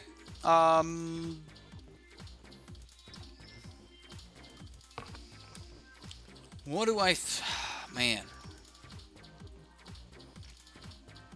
And it's your birthday, right, Rush? 19 lands. We've played 2 decks. We've got one more to play. I think we just come up against a really bad matchup on this. I'm going to say that the I'm going to say that the matchup was just horrible. All right, like against anything else, like he was just like 8 bounce or 8 snag or whatever. We used to have a deck called 8 snag back in a stride the first time we were there. And it was because, you could run Unsummon and Vapor Snag, and there was something else. It might have been, yeah. Anyway, like, the fact that he was able to just bounce everything, that 2-for-1 absolutely everything we were trying to do in the deck. I like the pieces that you got going on, and everything's really cheap, so it's really easy to actually cast those spells. So, the 19 lands is probably not as big of a deal as I thought. Just the 1/5 drop and the 2/4 drops, they're a little bit difficult to get to. I would probably actually rather see the Ship's Caretaker just be another copy of Valduck. Just so you could see it more often. But other than that, Encore for the birthday boy. Yeah, yeah, the land was not the issue. The issue was the opponent's deck just absolutely, it lined up horribly for us, right? Like, I mean, the slow clap for a Rush. You started it, Shane. Anyway, I don't know. I would like to see some magma sprays in the sideboard at absolute minimum. The 5-drop probably needs to come out if you're going to stick around this low land base. Right, Saram would probably be better than Kawiti. But I get that you like Kawiti, and I get that you like, giving these guys double strike, and that's kind of one of the purposes behind something like Warlord's Fury, is to give them all first strike, which when you have this down, it gives them all double strike, and then you give them all trample, and then you have Curious Obsessions on them, and you're drawing all these cards, and all these things are happening. So, Encore, I never do Encores. But Rush is our boy. I mean, we've got a lot of people that are really like Magic Hefe is going to be so mad at me that I'm doing an encore, but you know what? It's Rush's birthday, and I don't want to give much advice on this deck. I just really don't. I am so beyond like being 2 for 1. That feels bad. Like I would probably never sleeve up an aura deck like that. Right? Yeah. Just understand, like Magic Hefe is not going to be happy that we're doing an encore.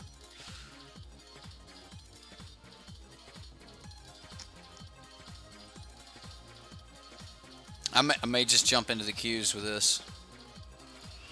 Alright. Let's just, let's go find an opponent. Is there somebody sitting over here in tournament practice? Oh yeah, there'll be somebody. There'll be somebody in the free ones. Bam. Opponent. There we go. Alright. Alright, here we go. We have a land. What can we do with one land? Alright, so we have to mulligan this, right? Alright, Rush. Are you with me, Rush? We got to mulligan this, right? Okay, so I'm going to mulligan. We can play this, right? Like, we have a creature on 3 when we get a 3rd land. I don't think we can mulligan again. We've got an early creature. Let's put that on top. This way, next turn we can play it and play like Cartouche or something.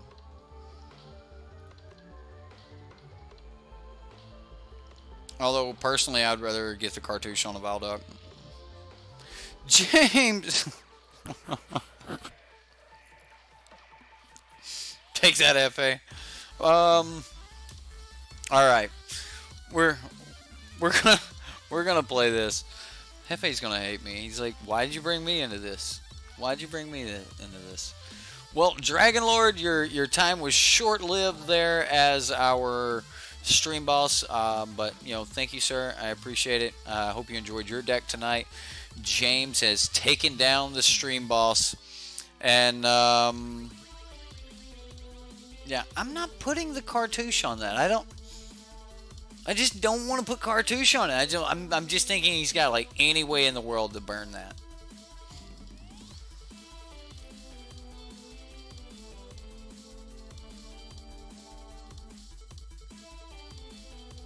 Okay. There's a Fervor.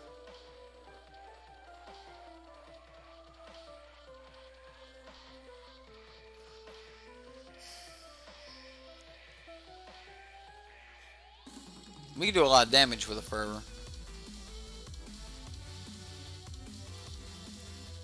I'm okay with Fervor right here. We'll see if we get 2 for 1.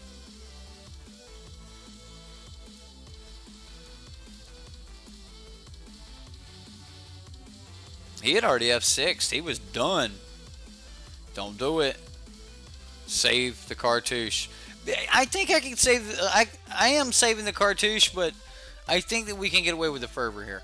Right?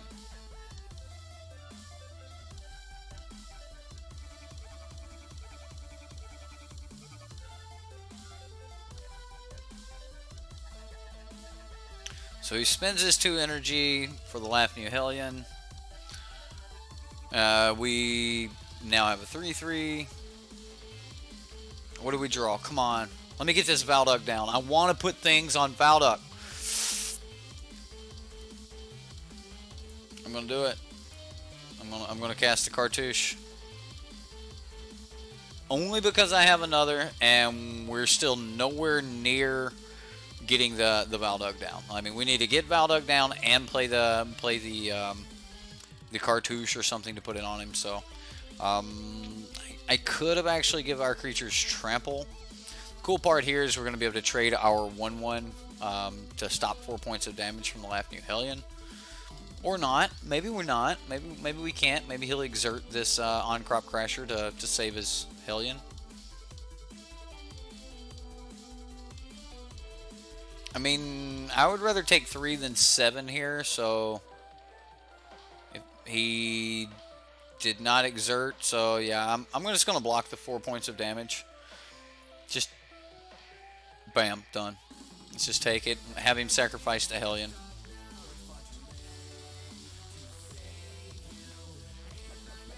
Land. Come on, land. Let's go land. One time, off the top.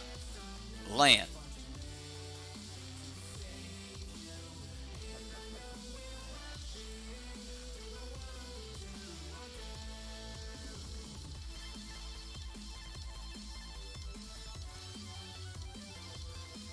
I'm doing it. I'm doing it. And I'm also going to try to draw the card here.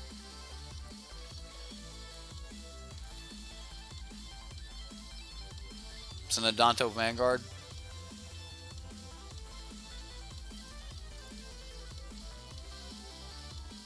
So if you put 2 fervors on the same creature, they're just going to start taking 2 neg-1/1 counters each turn, and you run out the same time anyway.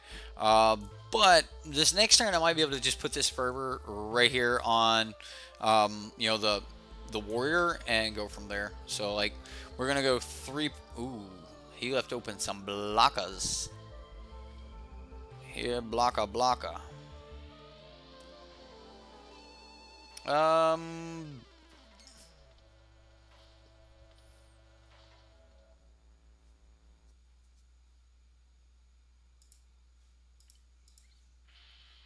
Let's make it bad for him.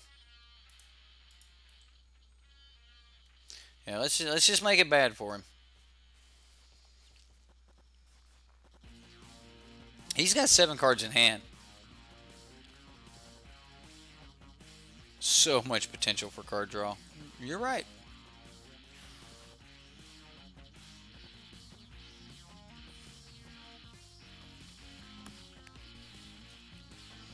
These are the kind of hands I expected from 19 land.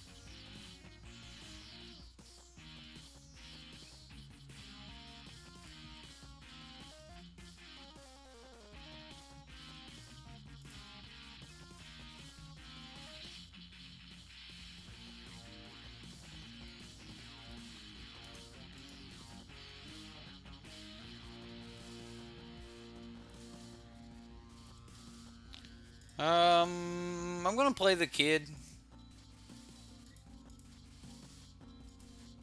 The champion of flame.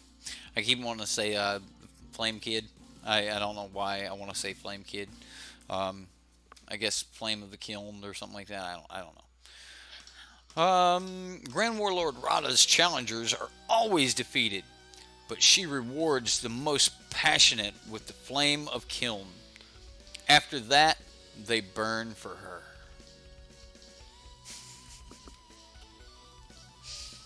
They burn for her. No, Chandra. Don't kill my warrior. Okay, well, we need any enchantment off the top that's not blue.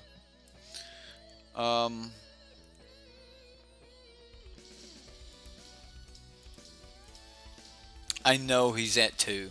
Any hit later is going to kill him. I don't want him getting extra cards off of Chandra.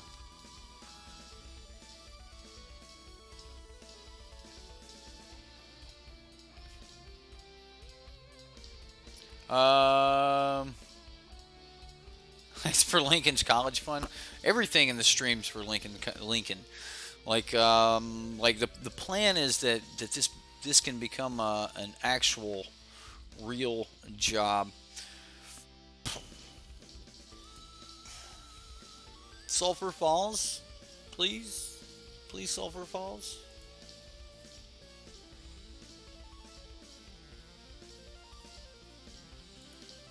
Yes.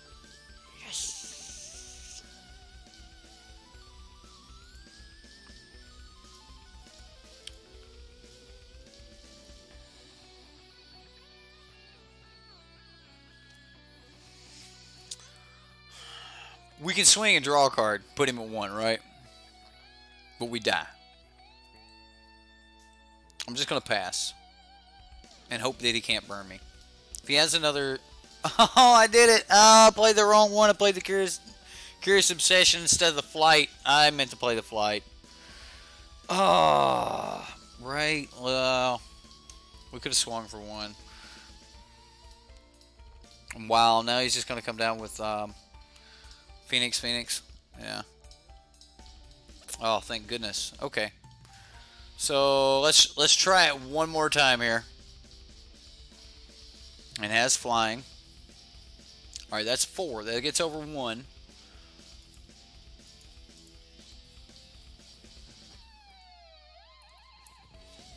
It worked out. It worked out in the end, okay? Because the champion of the flame is just wow.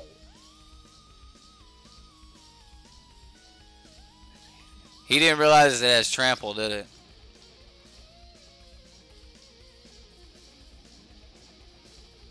It's got trample, bro.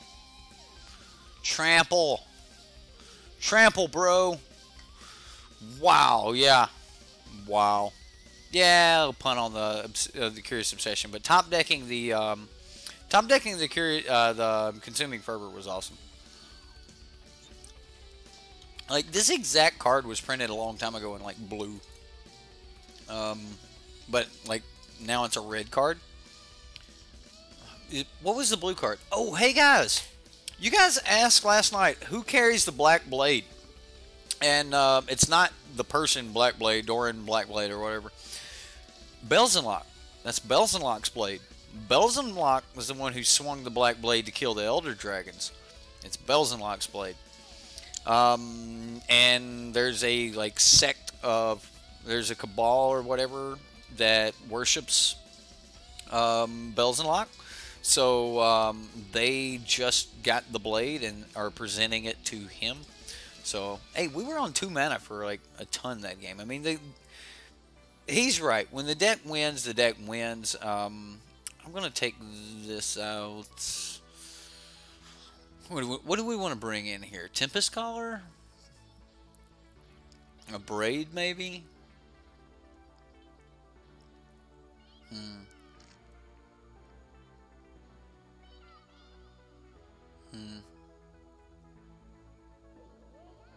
I think maybe a Braid. Saving Grace may not be horrible. I'm going to take out 1 Arcane Flight. I'm not as worried about getting on top as I am, or getting up in the air as I am, you know, making sure that I have like blockers and things like that. So, woof. We get a red source, we can start throwing down the Champions of Flame and maybe going ham there. I can play a Danto Vanguard, which is like our worst creature against a red deck. We'll see what happens. Red source. No, not a red source. Okay, well, a Danto Vanguard with first strike's not bad. I mean, you can just start turning things sideways with that guy. There is a crash through. Alright, so let's see if we pay 4 life.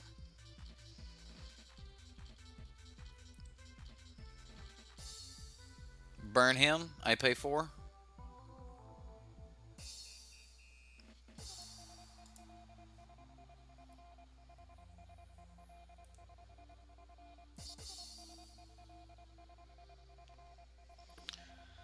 He's just going to burn me to death with an Danto Vanguard.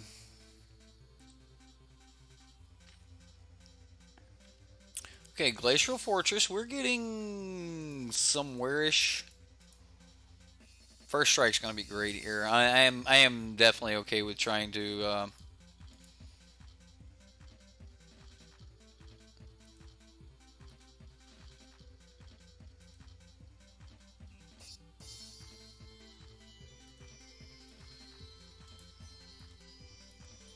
woo, all right. Let's go to work. Let's do this.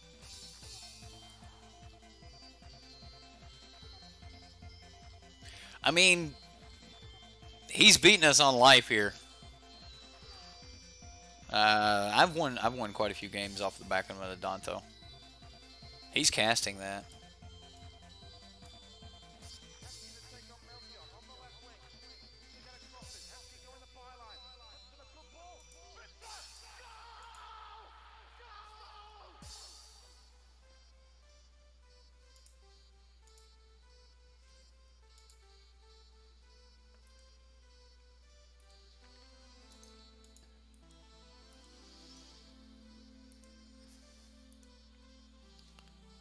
Yes, we want to draw a card. Play that. It enters tapped. Okay, so next turn we get down to get down a Champion of Flame. It's okay.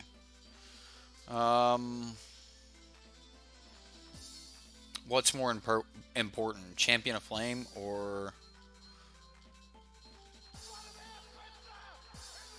Oh, man. Can we hit a land? Can we hit a land off the top? I want to so bad. Oh, just one land right off the top. Just give it to me. I'm going for it. I'm going for it. I'm going for the land. Oh, we got it. We got it. All right, here we go.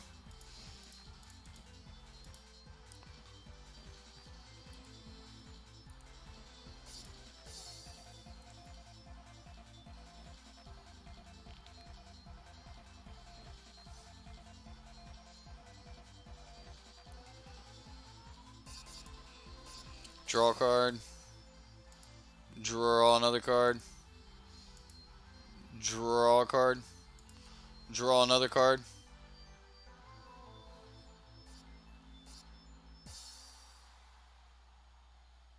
I don't understand why I got to draw 4 cards right there. Why did I get to draw 4 cards right there?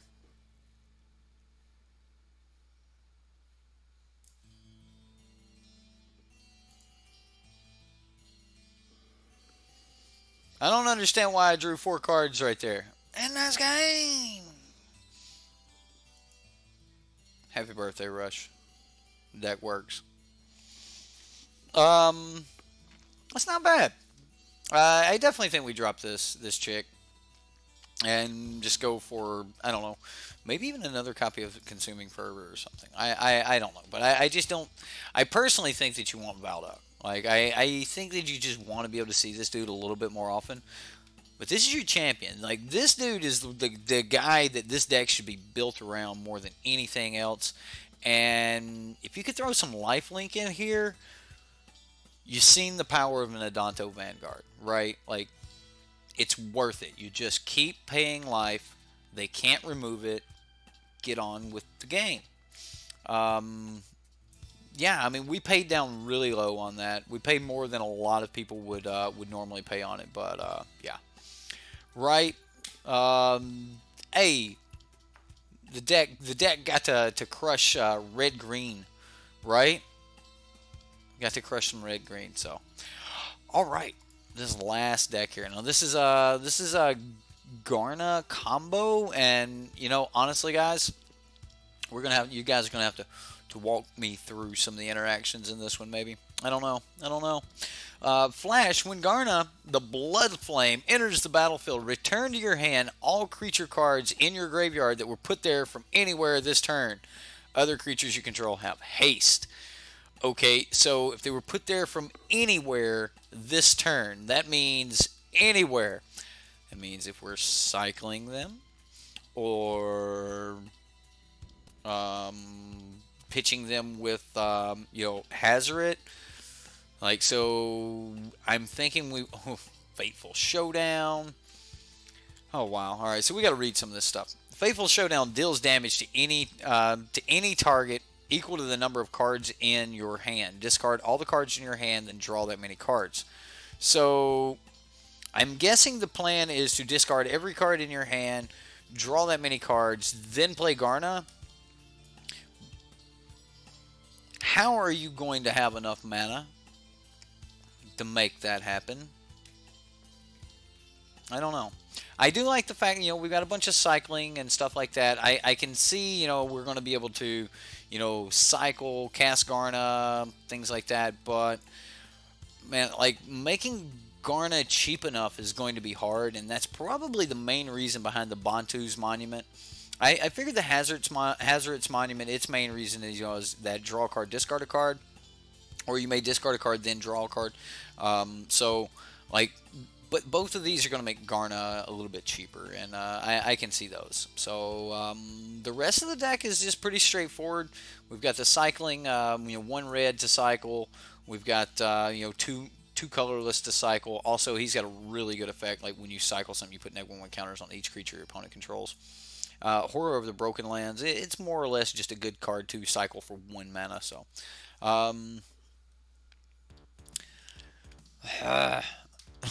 Well, Rush, I felt that the deck was strong enough. Like the champion has impressed me every time that I've put enchantments on it, man. And the champion just I wanted to play that again anyway. So yeah. Fatal Push, Magma Spray, Sweltering Suns, just good ways to interact with your opponent and your opponent's early creatures and stuff.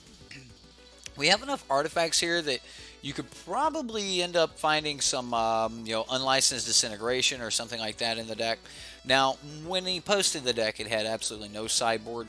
I don't have a sideboard for it here because I think he's trying to do like this combo-esque thing. So we're just gonna stick to the game plan. I know you guys, you're always like a sideboard MTG, playing a deck without a sideboard. But yeah, this is the Garna combo deck, and this one is by All in the Brain 777. So let's see what All in the Brain's got for us here.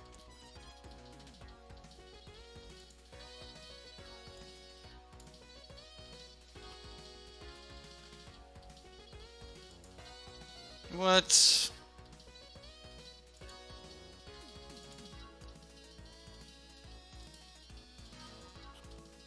All right, so let's see if we can play Garna, and the same turn that we play Garna, cycle a bunch of stuff. I think we're really going to need all of that interaction to be able to get far enough in the game for that to happen. But we might be able to get down some of these monuments and stuff like that, and just kind of go from there. I'm going to keep this hand.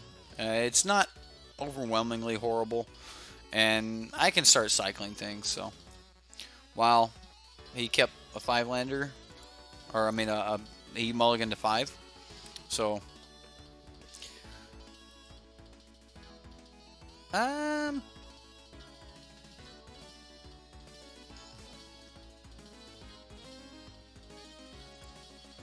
well, I'm just gonna go ahead and play this, and I think on his turn here, I'm gonna cycle the Lurching Rot Beast.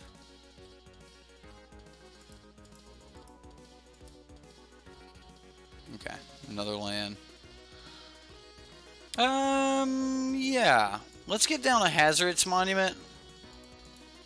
This way we can, like, discard one of our extra Bantu's Monuments next turn when we cast our Drawer's Familiar.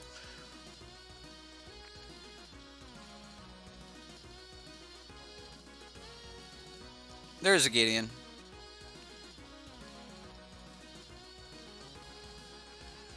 Alright, well, let's play our land.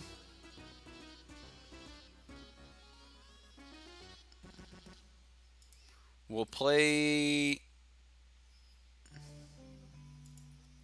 Like, do we just go for the monument here? Let's try it. We've got double monuments. Let's, we can cast this for 3. So if we hit a land, we can still Archfiend of Ifnir. Like, we can still cycle it. Shalai Voice of Plenty. Alright. Gideon's a 4/4.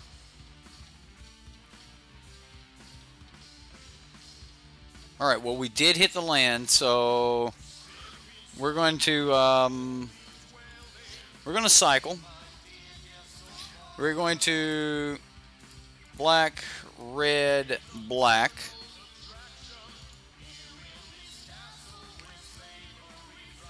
Hazard's Monument. Yes. Yes, we will choose to discard the Bantu's Monument. We'll gain one, he'll lose one. She'll enter the battlefield. He comes back to our hand. And that's kind of it. Like, I mean, that's it. There's the whole trick right there. I don't know of any other trick in this deck. We cycled and got it back for cycling.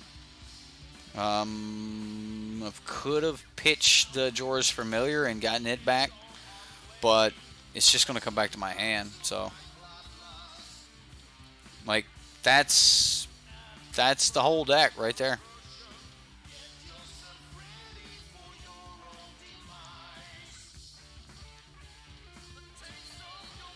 I'm going to take the damage. Still leave champion.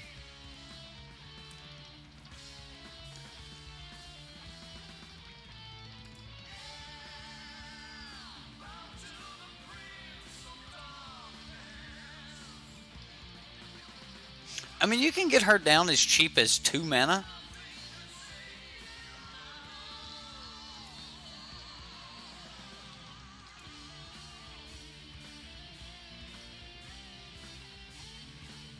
Won't work because it's only going to do damage to it equal to the number of cards in my hand, and I don't have that many cards in my hand. We'll do it this way. We'll do Faithful Showdown for 2 damage.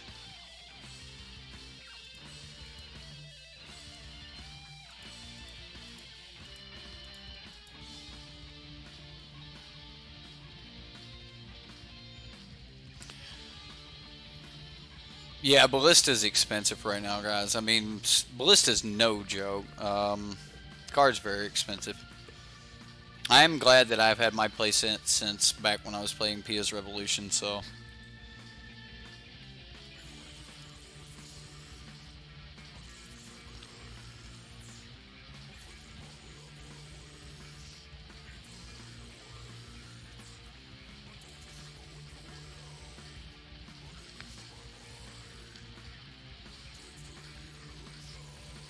And another Shala. Of course, of course.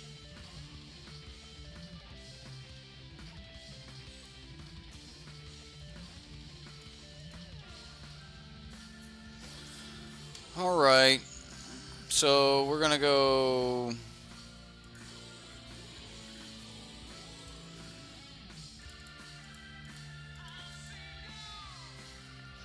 We'll cast this. We'll go Hazard's Monument last, so we'll gain one, he'll lose one. We'll see, yeah. We'll cycle this for free. We cycled it, we got another one. Same thing.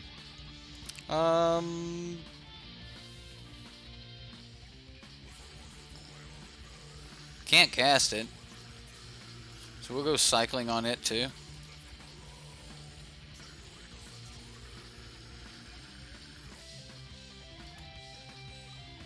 Oh, yeah. And we hit a land.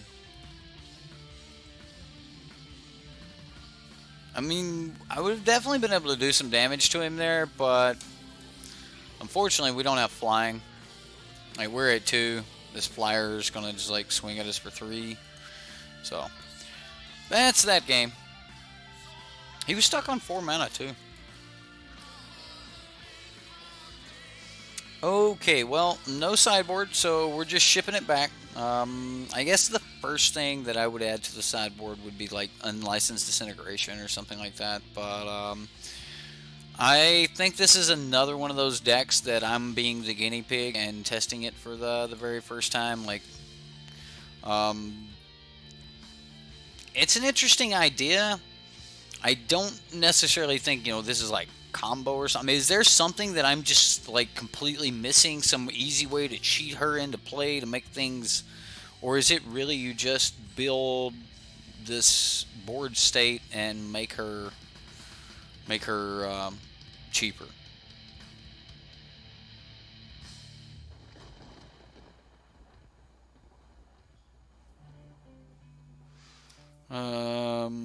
We are on our last match with the Garna, and I don't really understand the deck. Like, I don't understand like what the point of the deck is. I get that you can have Garna enter the battlefield, and you can give your creatures haste, and you can do all of this other cool stuff. But it's so expensive that this entire deck is built around making it cheap enough to cast. But then at that point, you've used so much of your deck that should be good, resourceful cards just to make this one thing happen. The real question for me is it worth it? Like, in the end, is it worth it?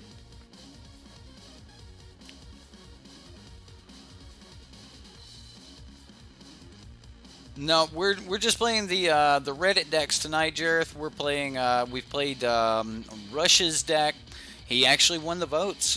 We played Rush's deck, and right, I agree. I think this is a great card for Brawl, and there's a lot of these uncommons that were printed that way, and I don't think they really had Brawl in mind when they did it, but I definitely think that a lot of these cards were printed for Brawl.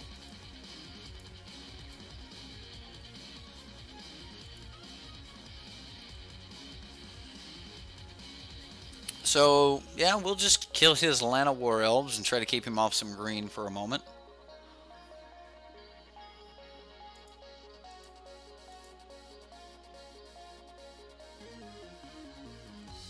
I would love to have, like, a situation where I could just cycle, then have Garna enter the battlefield. Like, some way to, like, have her put away under something like a Seal Away or something like that. And yeah, I'm just cycling all of this stuff. We've hit multiple Bantus. We're looking for another Sweltering Suns. I mean, he's got like energy again. Although if he has to go color here and color here, which he doesn't.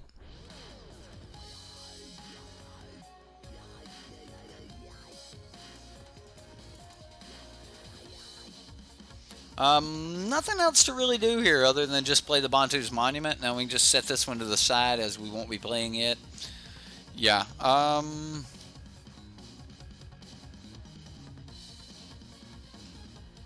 Right, exactly. Like, that's the first thing I thought of when I seen Garna, was like, oh my goodness, board wipe me with this in my hand. You know, this is going to be a lot of fun.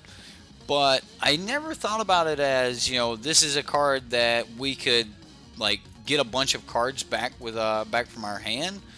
I don't necessarily think that that's actually, like, the route we need to be trying to do with Garna. Like, again, I think she's board wipe protection myself. I wonder if we can just, like, get this Servant of the Conduit here. Can we eat this Servant? Like, will he swing at us?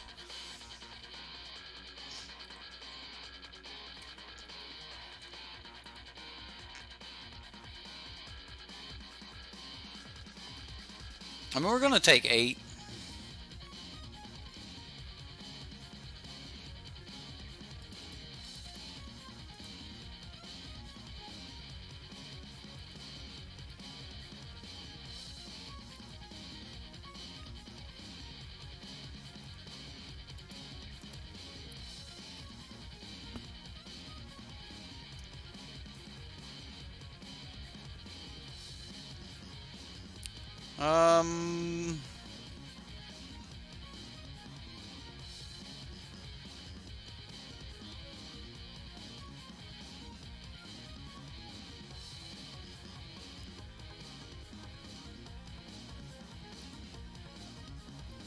So this is going to be bad.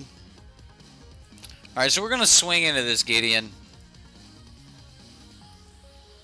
See if he goes ahead and eats another counter to block with a Heart of Quran. Or does he let the Gideon go? He's got to seal away. Come seal away. Come seal away. Come seal away with me.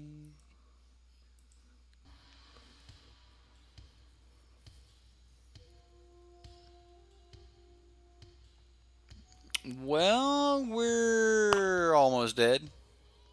It's about as close as we can get to dead right here.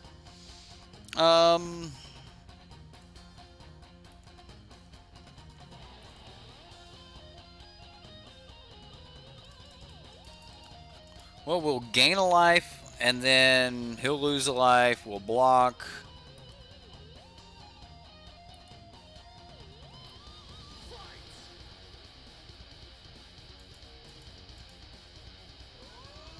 We block Gideon. We lose Garna.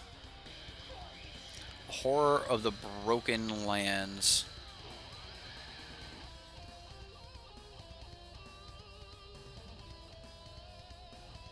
So I don't think we can do anything else here. Yeah, it didn't matter if we played Garna or the Flyer. Like, I was thinking the Flyer would help us block the Heart of Kieran, but there are two 4/4s coming at us.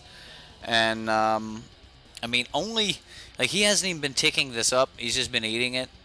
Oh, he's been making it a 4/4 and swinging with it, so, yeah. I mean, if he ticks it up, makes this do no damage, then eats a counter off of it, swings for 4, we can block and have one more turn. So...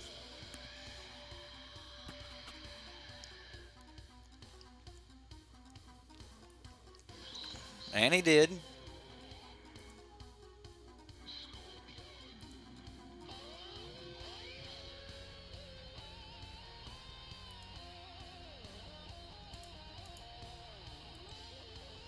Okay, well, I mean... and an Aethersphere Harvester. I'm sure he's got a creature somewhere.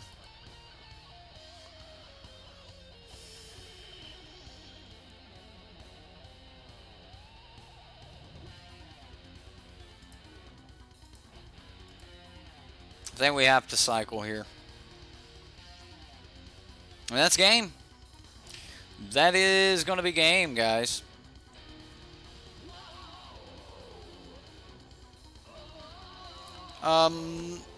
As far as this deck goes, like, yeah.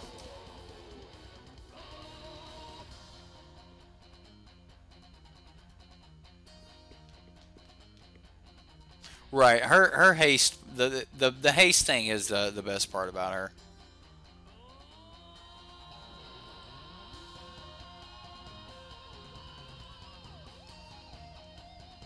Maybe she would be good in like a Jund deck or something like that.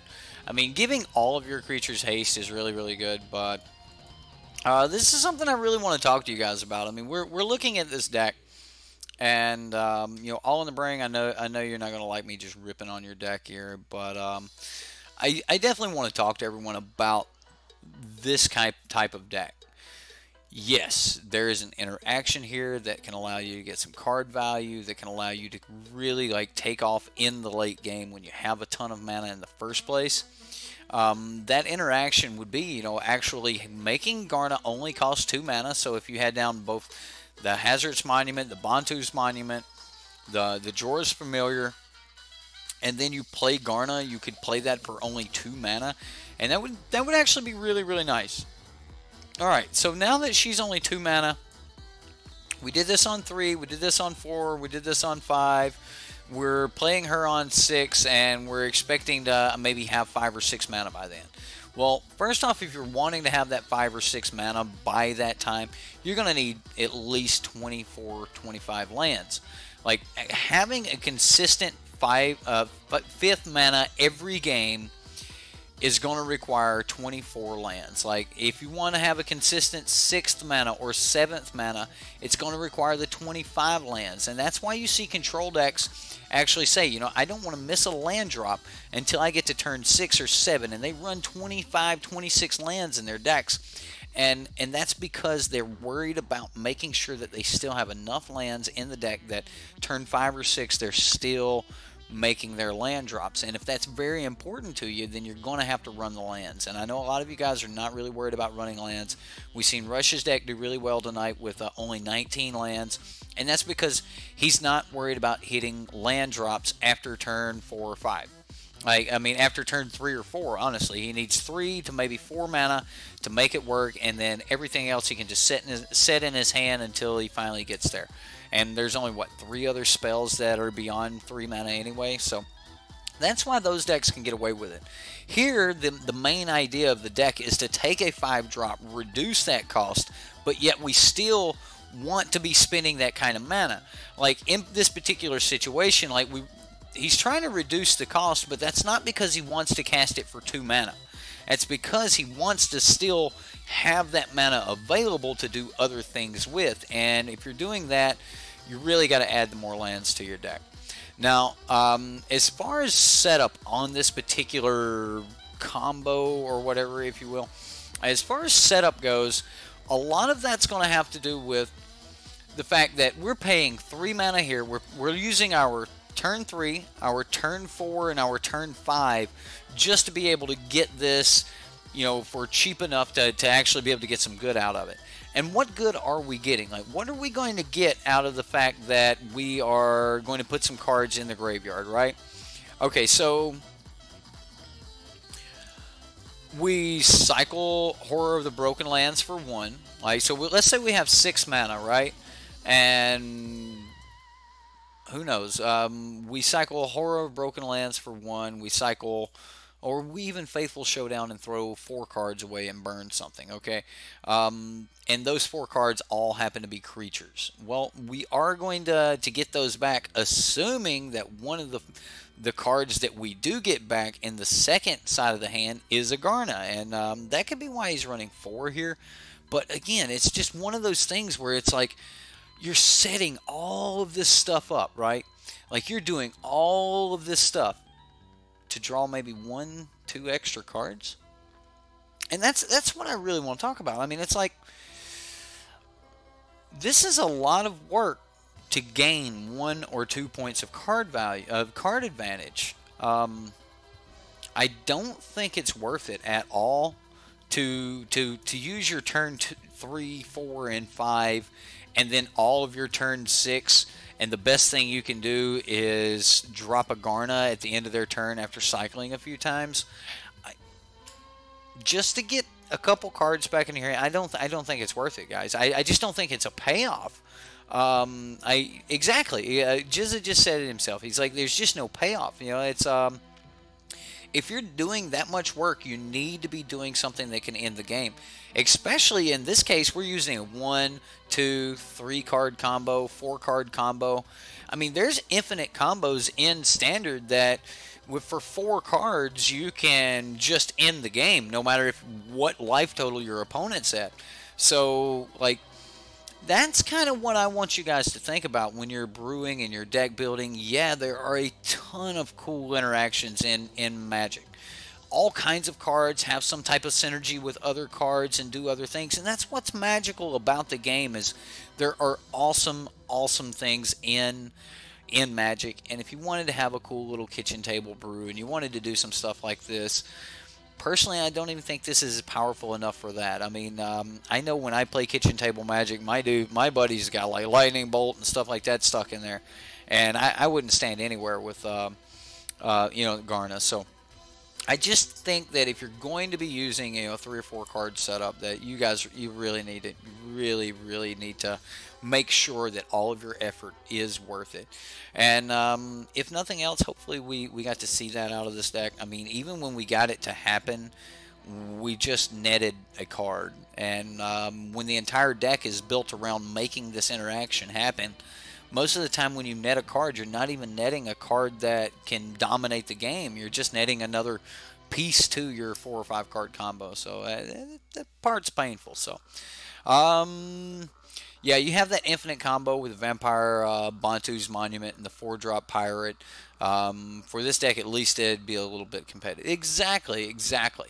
Guys, that's going to be the end of the show tonight. Man, I thank you all so much for posting your decks. Thanks for all of those people that went over and voted on those decks. Thank you for everyone that has been signing up to manatraders lately. A lot of people all of a sudden decided they wanted to start renting cards for Dominaria. I mean, there's a lot of decks floating around right now, and it's a lot of fun to play. So, absolutely, hit that like button. Let these guys know that you like their decks, or at least like, what we're doing here.